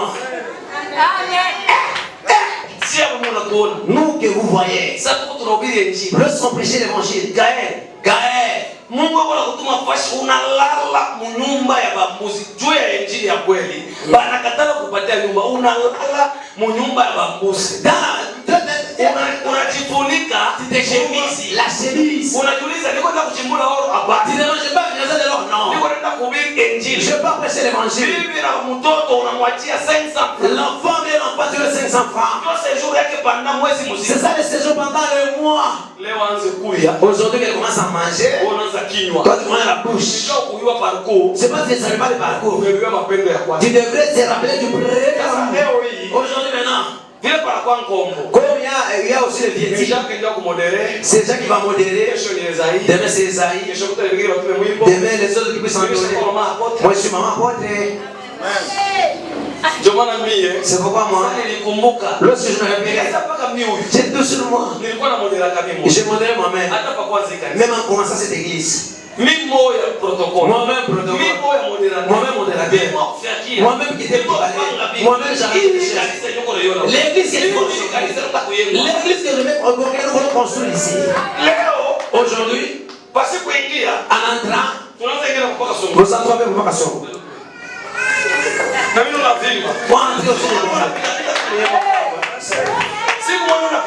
Un jour je passais, j'écoutais la voix qui me disait Dieu est bon vraiment.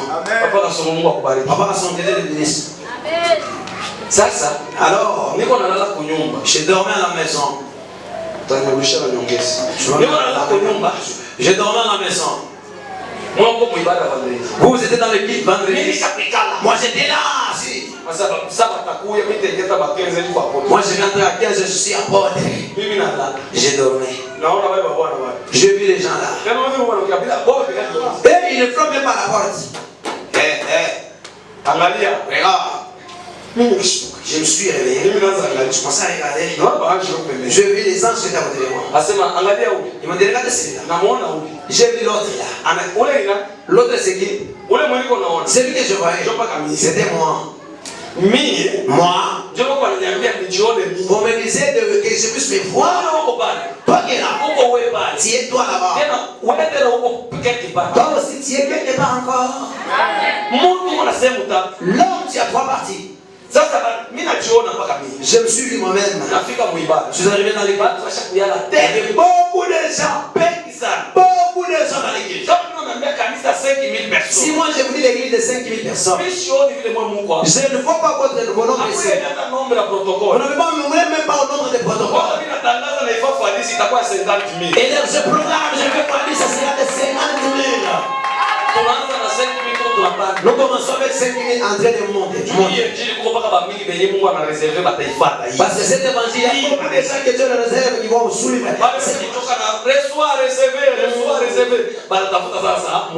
Les gens qui sont fatigués avec le monde, Dieu m'a dit, regardez. Je me suis vu moi-même. Je suis arrivé au niveau du manier. J'ai demandé la chaise, j'étais assis. Alors, vous étiez déjà dans la prière. Beaucoup de gens ici. Sasa taingia kwa mlango. Je vais entrer à la porte comment? Papa kasongo anatoka yani. Papa a sommet sur pour me faire entrer. Mimi na papa. Il dit papa. Mwao watu wote ni kwa. Parmi les gens qui sont ici, Basi niangalie tu mimi nini. je commence à me regarder comme ça. Mimi nakuwa nani? Je suis qui? Ile sababu watu walianza. Lorsque les gens ont commencé, Yesu alikuwa déjà kwa. Jésus était déjà là. Patro ashafika. Les patrons déjà arrivés. Watu yake washafika. Ces personnes sont déjà là. Mimi gérant. Moi, le gérant, c'est moi, le gérant. Là.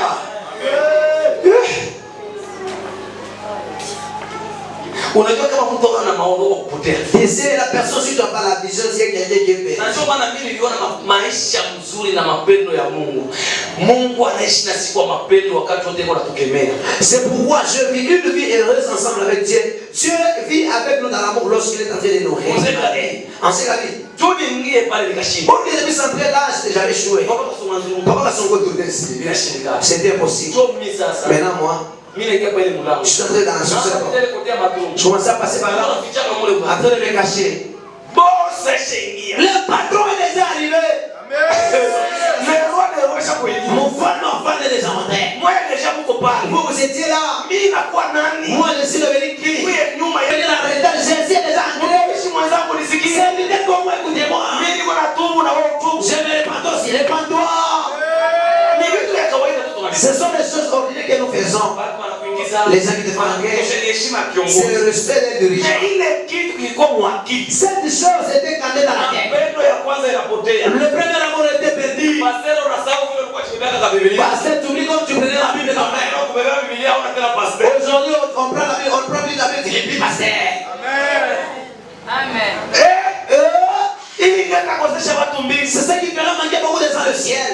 Sasa pale mimi naingia. Lorsque je suis entré, Njoo ananiambia sasa. on m'a dit maintenant, Unaona ule? tu vois celui-là, Mburi wote. un homme, tout orgueilleux, Asitaingia katika ufalme. tout orgueilleux ne peut jamais entrer dans le royaume de Dieu. Hataona ufalme wako. Il ne verra jamais mon royaume.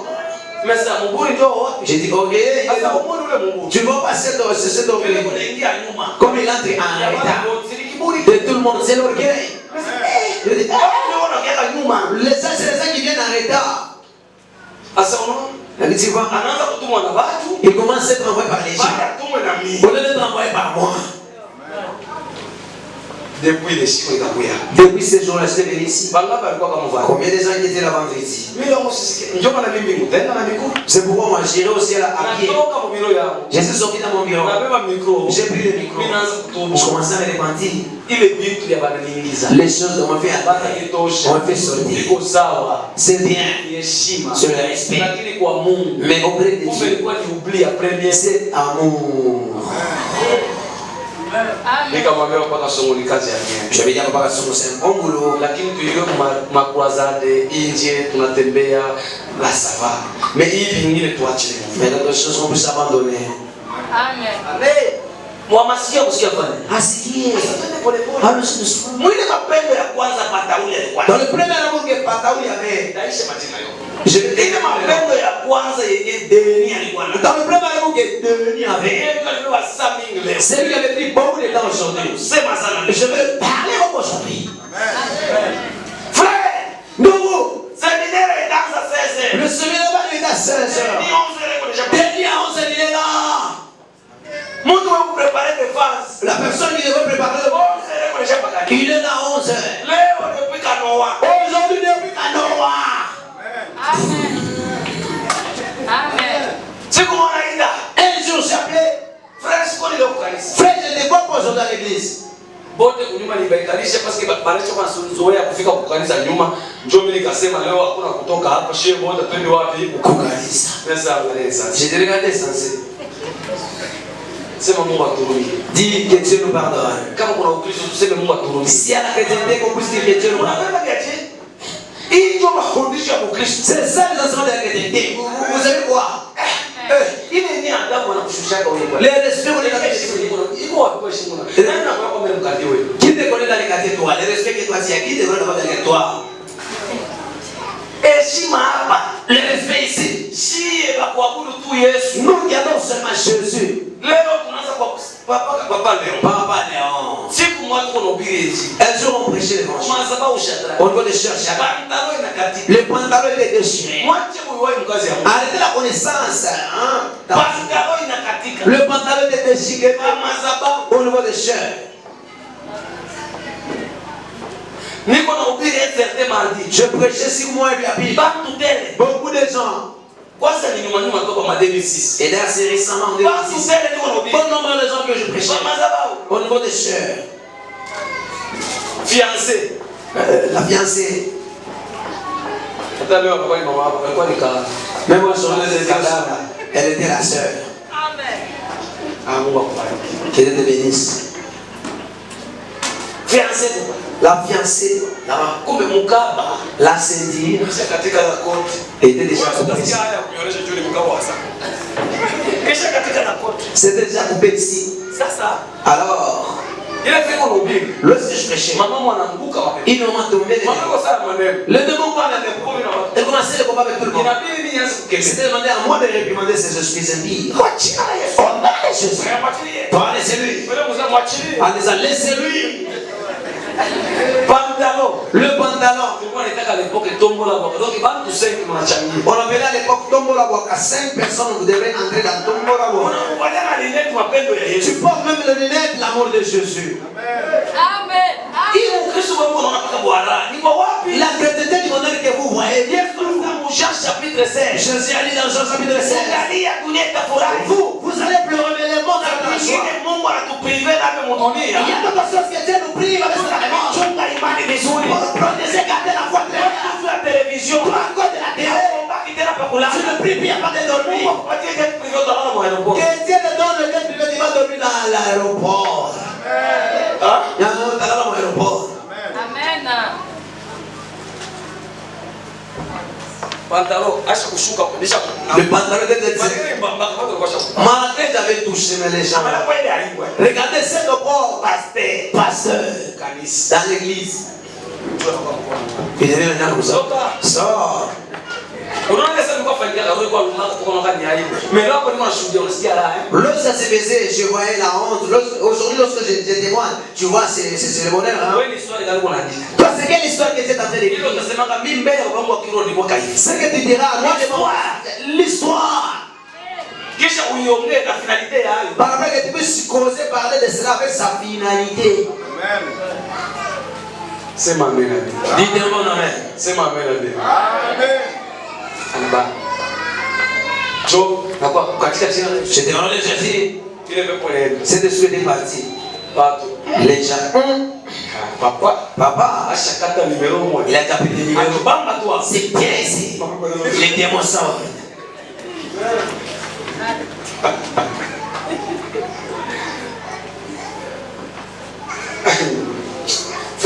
Frère, ya kwanza sasa jo banaume hapa les hommes lorsqu'ils allaient chercher la vie encore enfant. Or lorsque je commençais les choses de Dieu, lorsque Dieu m'avait appelé, il me disait moi aussi, je commençais à prêcher le monde entier. Aujourd'hui je prêche devant le monde entier. Aujourd'hui je marche comme je veux. Les avions maintenant c'est ça le voyage. Le pied dans ce je vais partir partout. Mais à l'époque,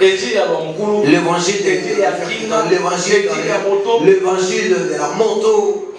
Ushaona mtu kwa maana alikuwa anavutia kufa, Mungu anasema, sauti ya Mungu inasema kwa huyu ni mpole, mumunyangule vivi mgonjwa, mumpeleke pa kanisa uliko ikala tu akwe. Mumpeleke pa ile kanisa, mumusimamishe tu kwa sababu akihubiri tu watu bangu wanapona. Mimi moyo kuvutia kufa. Moi qui voulais l'angle, Banyangula. on me soulevait. Banaenda kuleta kwa mazabahu. On me donne le niveau de la chair. Ile kusema Bwana Yesu asifiwe. Akasema Seigneur, je dis loué.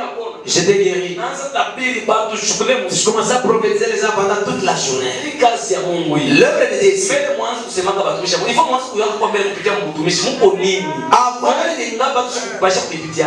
Avant de parler des serviteurs de l'école, il faut d'abord connaître les même les formes des hommes de Dieu que vous les parlez. Nous, ma sœur, Dada, cette œuvre. Kama tu pasere kukuamakia 2 fois 3 fois utashirika na watu utafika.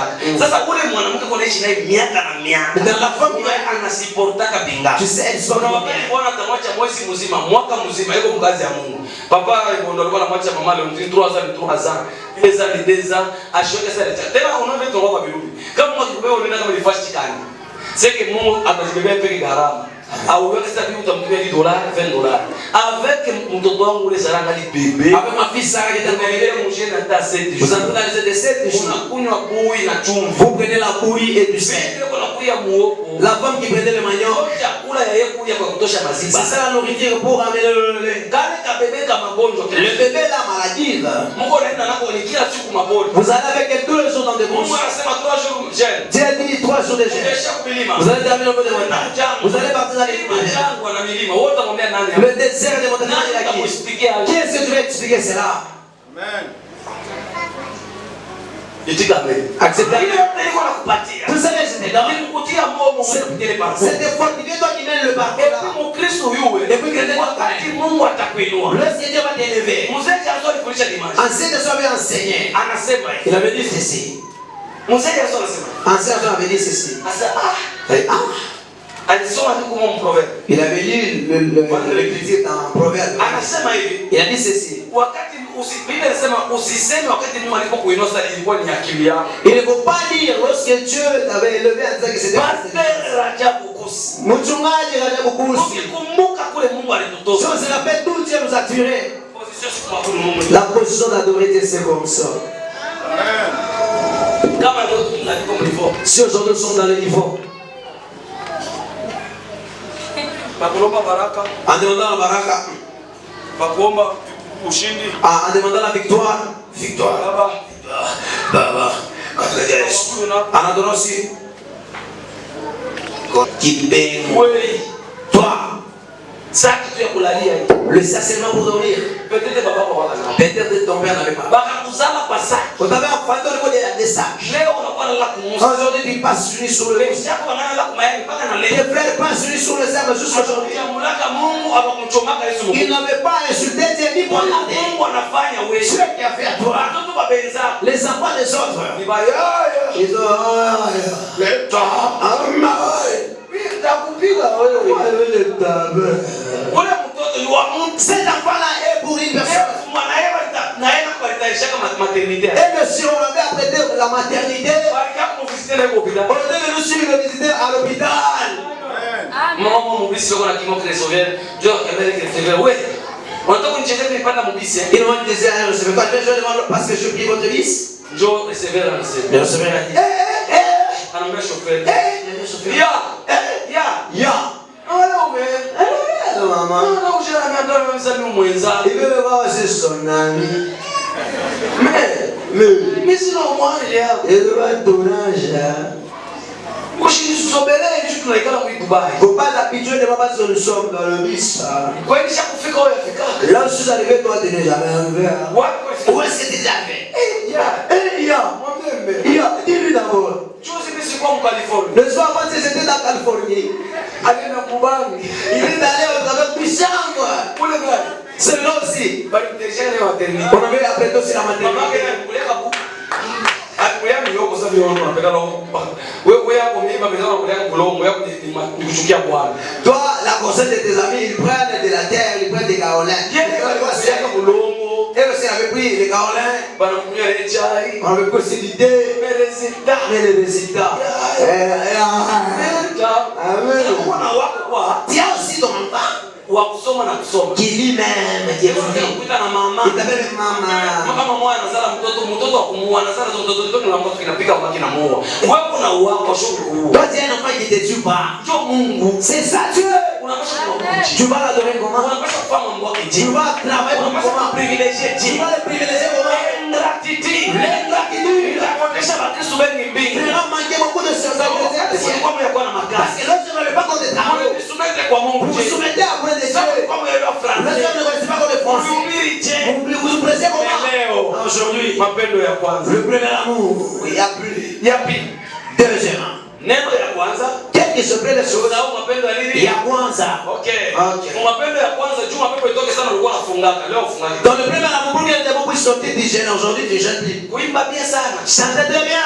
Kwa dada moyo Mungu ashika furaha sana ashakifoka mimi na mtaya. Yaani Sasa nishakulikiongea kwa problem sana mimi. Tagusa hata mkupita. Dada moyo nibarikia siku moja. Il s'est m'avait venu un jour. Na nikikumbuka ile neno tani kwa mimi moyo. Et si je me rappelle, c'est la même chose que je suis seul. inanibarikiaka Ça sasa, me bénit encore. inanifortifiaka sasa. Ça me réconforte, ça me fortifie. Yesha kusaurikaka. Elle a déjà oublié. Siku moja ananiuliza sana, Un jour, elle m'avait beaucoup demandé. lakini siku nafaka ovyo au vipendaki Papa, dans les choses que nous faisons, pesa mtoto wangu sitalipendea nini? je ne peux pas aimer pourquoi. Elle dit non. Teba kia kwa tu alezi. C'est vrai qu'elle n'était pas à l'aise. Siku moja ananifuata. Un jour, elle m'avait suivi.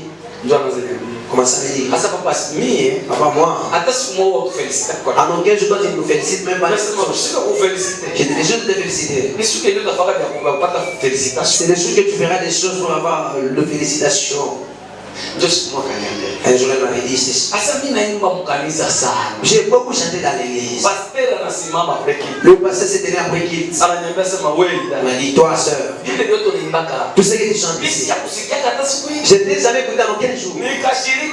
Je me suis irrité. Papa ile yote naimbaka. Papa, tout ce que je chante, Baba wanataka wanaleta mafuta yani. les gens amènent l'argent, lui, il ne m'a jamais écouté. Akaenda kumwambia conducteur. Il est allé dire au conducteur. Ule conducteur vile alikuwa mtu wa Mungu. Comme le conducteur était un homme de Mwenye Dieu, heshima. c'est lui qui avait du Na respect watumishi ya Mungu. envers le sang de Dieu. Akamwambia hapana. Il avait non. Papa anasema hivi. Papa dit ceci. Wewe, Toi, il faut utafute Mungu wake sana. il faut chercher son Dieu. Maanake nini? Ça veut dire quoi? Fanya nguvu, ufunge na kuomba sana mkiro. Hawezi kufikia madimension. Fais l'effort de beaucoup gêner, puis spirituellement, tu ne peux pas encore arriver à atteindre son niveau. Unaona wakati uko na maneno. Tu vois, tant que tu as des problèmes, Pata mtu mwenye kuwa na roho wa Mungu na mtu mwenye Mungu alimwandalia wa kukusaidia maneno yako itaisha bien. Mais kama unapata tena mtu akuzidi kukuongezea tena kipengo ndio unaharibika bien. lorsque tu as un problème, trouver une personne qui a été préparée pour toi par Dieu et une personne qui a l'esprit de Dieu.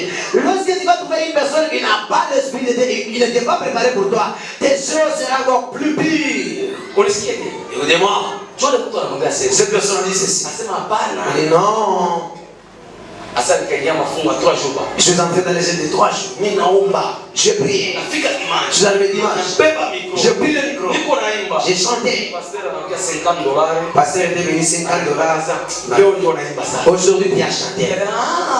Lakini lakini kwanza kufunga na Il est kuomba. venu de commencer à gêner, prier. Ndio papa mtaanza kumbariki na Ça va commencer à bénir le papa et le serviteur ça de m'a Dieu. fait beaucoup édifié. Il est là pour le faire, il dit ça, non. Mwele mnarezo kwa mbaya. Vous vous réfléchissez toujours à mal. Hakuna lokota kile kitakusaidia Vous mkili. n'allez pas ramasser ça qui va t'aider dans ça. Ni jumu na sauti kama mapendo ni. Il y a Kwanza. Kama unaona watu wanazokora. C'est pourquoi les gens vont commencer à Ona croire. ni mwevangeliste. Celui qui avait évangélisé, Ni conductrice. c'est la Vile côté. tu huyo kana imani sio. Comme l'autre personne avec une sorte, Hakuna kapati il na. a aussi la partie. Kwa kutoka En sortant, kutoka tout est là. kesho Tout est là. barai. Uliona wanasema C'est parce qu'ils ont fait. kesho ukikumbuka tu. Si tu l'avais Hapo mpate huyo mzuri. avant de trouver celui qui est mort, Mpaka huyo mbaya. seulement les celui les méchants. Kuletea mzuri. Celui qui avait amené ce jour, Unaona hata kwa hii. reconnais même au travers de cela. Amen. Mzee wangu Mungu akubariki. Bon, c'est que Unamwambia basi sasa. un jour je te dis, Ndio hata kama unaongea apota. même si vous dites apôtre, Hakuna hata kizuri kama unaweza kuona. il n'y a pas une bonne chose que vous devez avoir. Toujours la colère. Hivi na hivi. C'est Anakumbukaka. Hivi vitu sawa masimu. comme un fou seulement comme ça. C'est pour votre édification. Mais tu as l'éducation nous. Mkikuwa na mapendo ya kwanza, Si vous aurez le premier amour, mtafanya matendo ya vous kwanza. ferez aussi le premier sœur. Vya mingi vinapunguka na vinakosa nguvu yake. Beaucoup de choses se diminuent et manquent leur force à cause de l'oubli du premier amour. Mungu akubariki. Que Dieu te bénisse. Hali yako ya kuomba Ta façon de prier ilikuwa ikuwe mzuri sana kuliko ile ya kwanza kabla hujapona. doit être bonne plus que celle qui était avant d'être guérie. Punguza hatua. Eux, ils avaient diminué leur dimension. Kama ni 5 fois par semaine kilte na kaanza kuweka 2 fois tu watu na makazi. Si c'est 5 fois par semaine, commencez maintenant à mettre 2 fois parce que les gens ont du travail. Anaanza kubeba shona kule kanisa na ingia ka wite na kutoka 9h. Na huwa anabeba yetu tutakuwa naisha tu wite, tu tubafutie pale bengine. Bana ingia ka wite, bana toka ka 9h. Mais avant isha kwa mpashi uzima mule. Amen. Ba kuikala tu lomo materasi wewe. Amen. Tuelewane hivi. On se comprend très bien. Na ba kuingia ile Et les gens qui entrent 1 heure, biti kwa siku ile na wasi. les sessions comme ça, toujours vite, comme ça.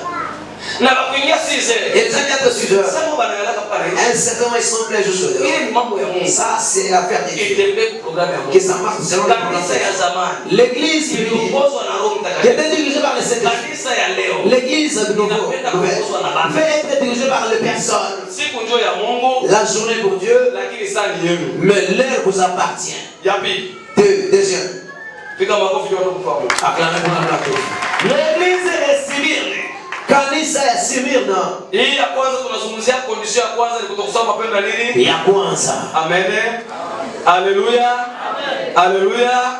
Kutokusoma mapendo ya nini? Ya kwanza. Ile vitu vya Mungu ya kwanza tushafungaka sana. Ndio kuanguka. Les autres des coups. Mungu anguka kimwana kupanda. Ndio alipanda ndio anaanguka. La personne ne tombe jamais, celui qui n'est jamais monté, c'est celui qui monte qui tombe. Napeleka église mwa mvula Lubumbashi. J'ai mis l'église dans la ville de Lubumbashi. Ile kanisa. Cette église-là. Chorale. La chorale. Il y a des papas comme des pasteurs à Tchad. Ils vont parquer des jeeps là-bas. Je t'ai toujours dit, nos frères qui portent des robes. Et les mouchoirs des femmes. C'est ce qui nous surpasse. Par vous les connaissez?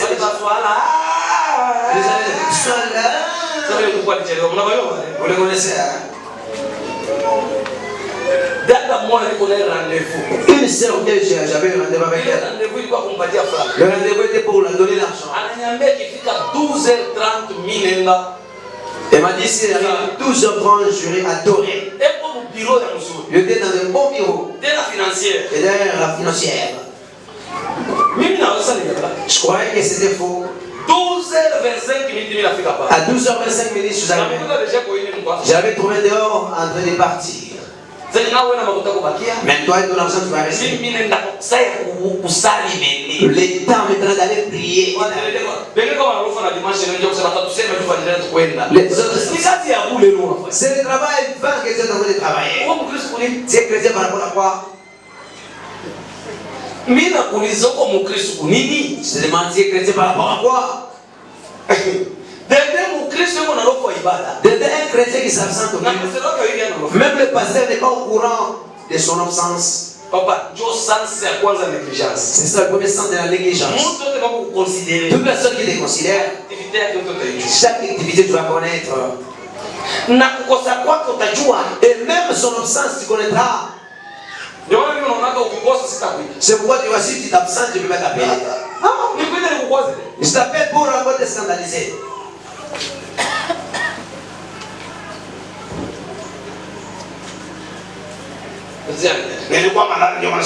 Et t'es malade, c'est pourquoi je suis pas venu. C'est ma mère. Dites amen. Ya kwanza. Les jours qu'on t'avait baptisé, Matthieu qu'on avait fait sortir dans l'eau, on t'avait présenté devant les gens. Tu vois cet amour-là.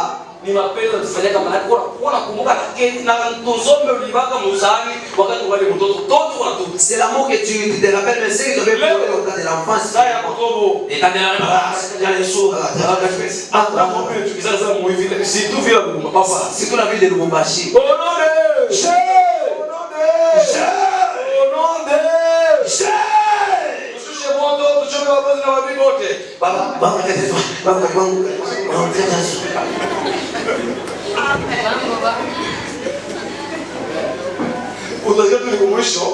À la fin, conscience de la prière. Je vais même la prière du matin. Dans une église ici, c'est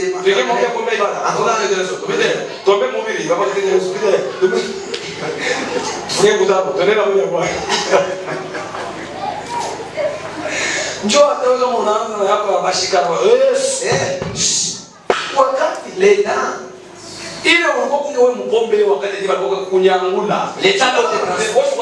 C'est ça qui domine la déterration. C'est de soulever. Lorsque tu étais ivre.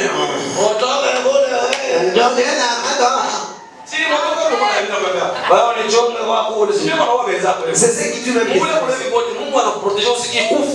t'a protégé que tu vas mourir. Pour trouver beaucoup de temps de vivre sa parole ici. Bien aimé, nous devons reconnaître Dieu. Respectons Dieu. Amen.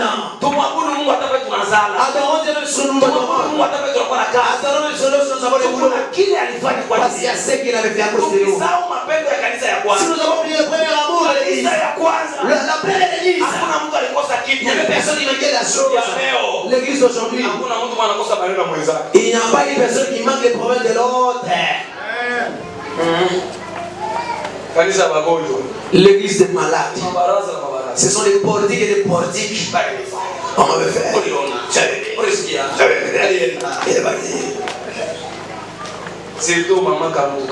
Surtout maman Kalitu Katioko. Amen. Kalitu Katioko. Maman Kalitu Katioko. Tout ce qui va se régler ici, l'homme sera au courant. Dans l'église de maman. Je vois comment maman vient maman sera le seul. Et elle sera peut-être à des couples qui est ton mari. Ah, vous pouvez t'amener. Tu n'as même pas répondu. Nous sommes tous les hommes, mais la force est différente.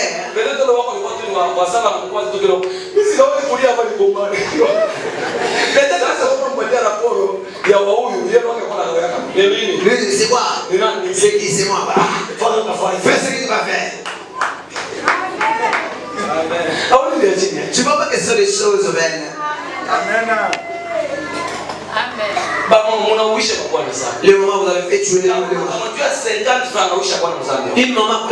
francs, elle a perdu le mari. Je vais te donner. Fais ce que tu vas faire. Je vais chercher un homme comme toi. Receveur est descendu. Il gifle pas. Tu m'as tapé. Attendez, j'appelle mon mari. Mon wanangu. Viens ici pour que le receveur puisse te tuer. C'est ça, c'est bon. C'est pas. C'est le fou qu'on avait mis au niveau de la poubelle. C'est ce qui a problème en femme. Les doigts ne me demandent pas. Mon gars. Kukinywa. Tu vas dans musique. Bibi, tu vas dans quoi? Amen.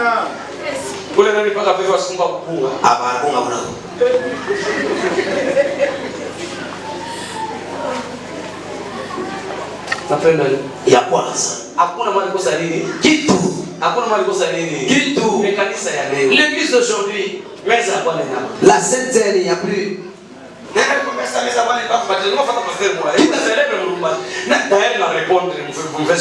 réponds. Qui t'avait dit que la Sainte Seine? Pour célébrer, il faut que tu dois célébrer. Pour lui-même, le petit peut célébrer la Sainte Seine. Que la Sainte les pains pour manger. La Sainte Seine est pour les saints. Et c'est les cultes des saints. Ça se fait là où un saint est là. Deuxièmement, Kanisa ya Smyrna.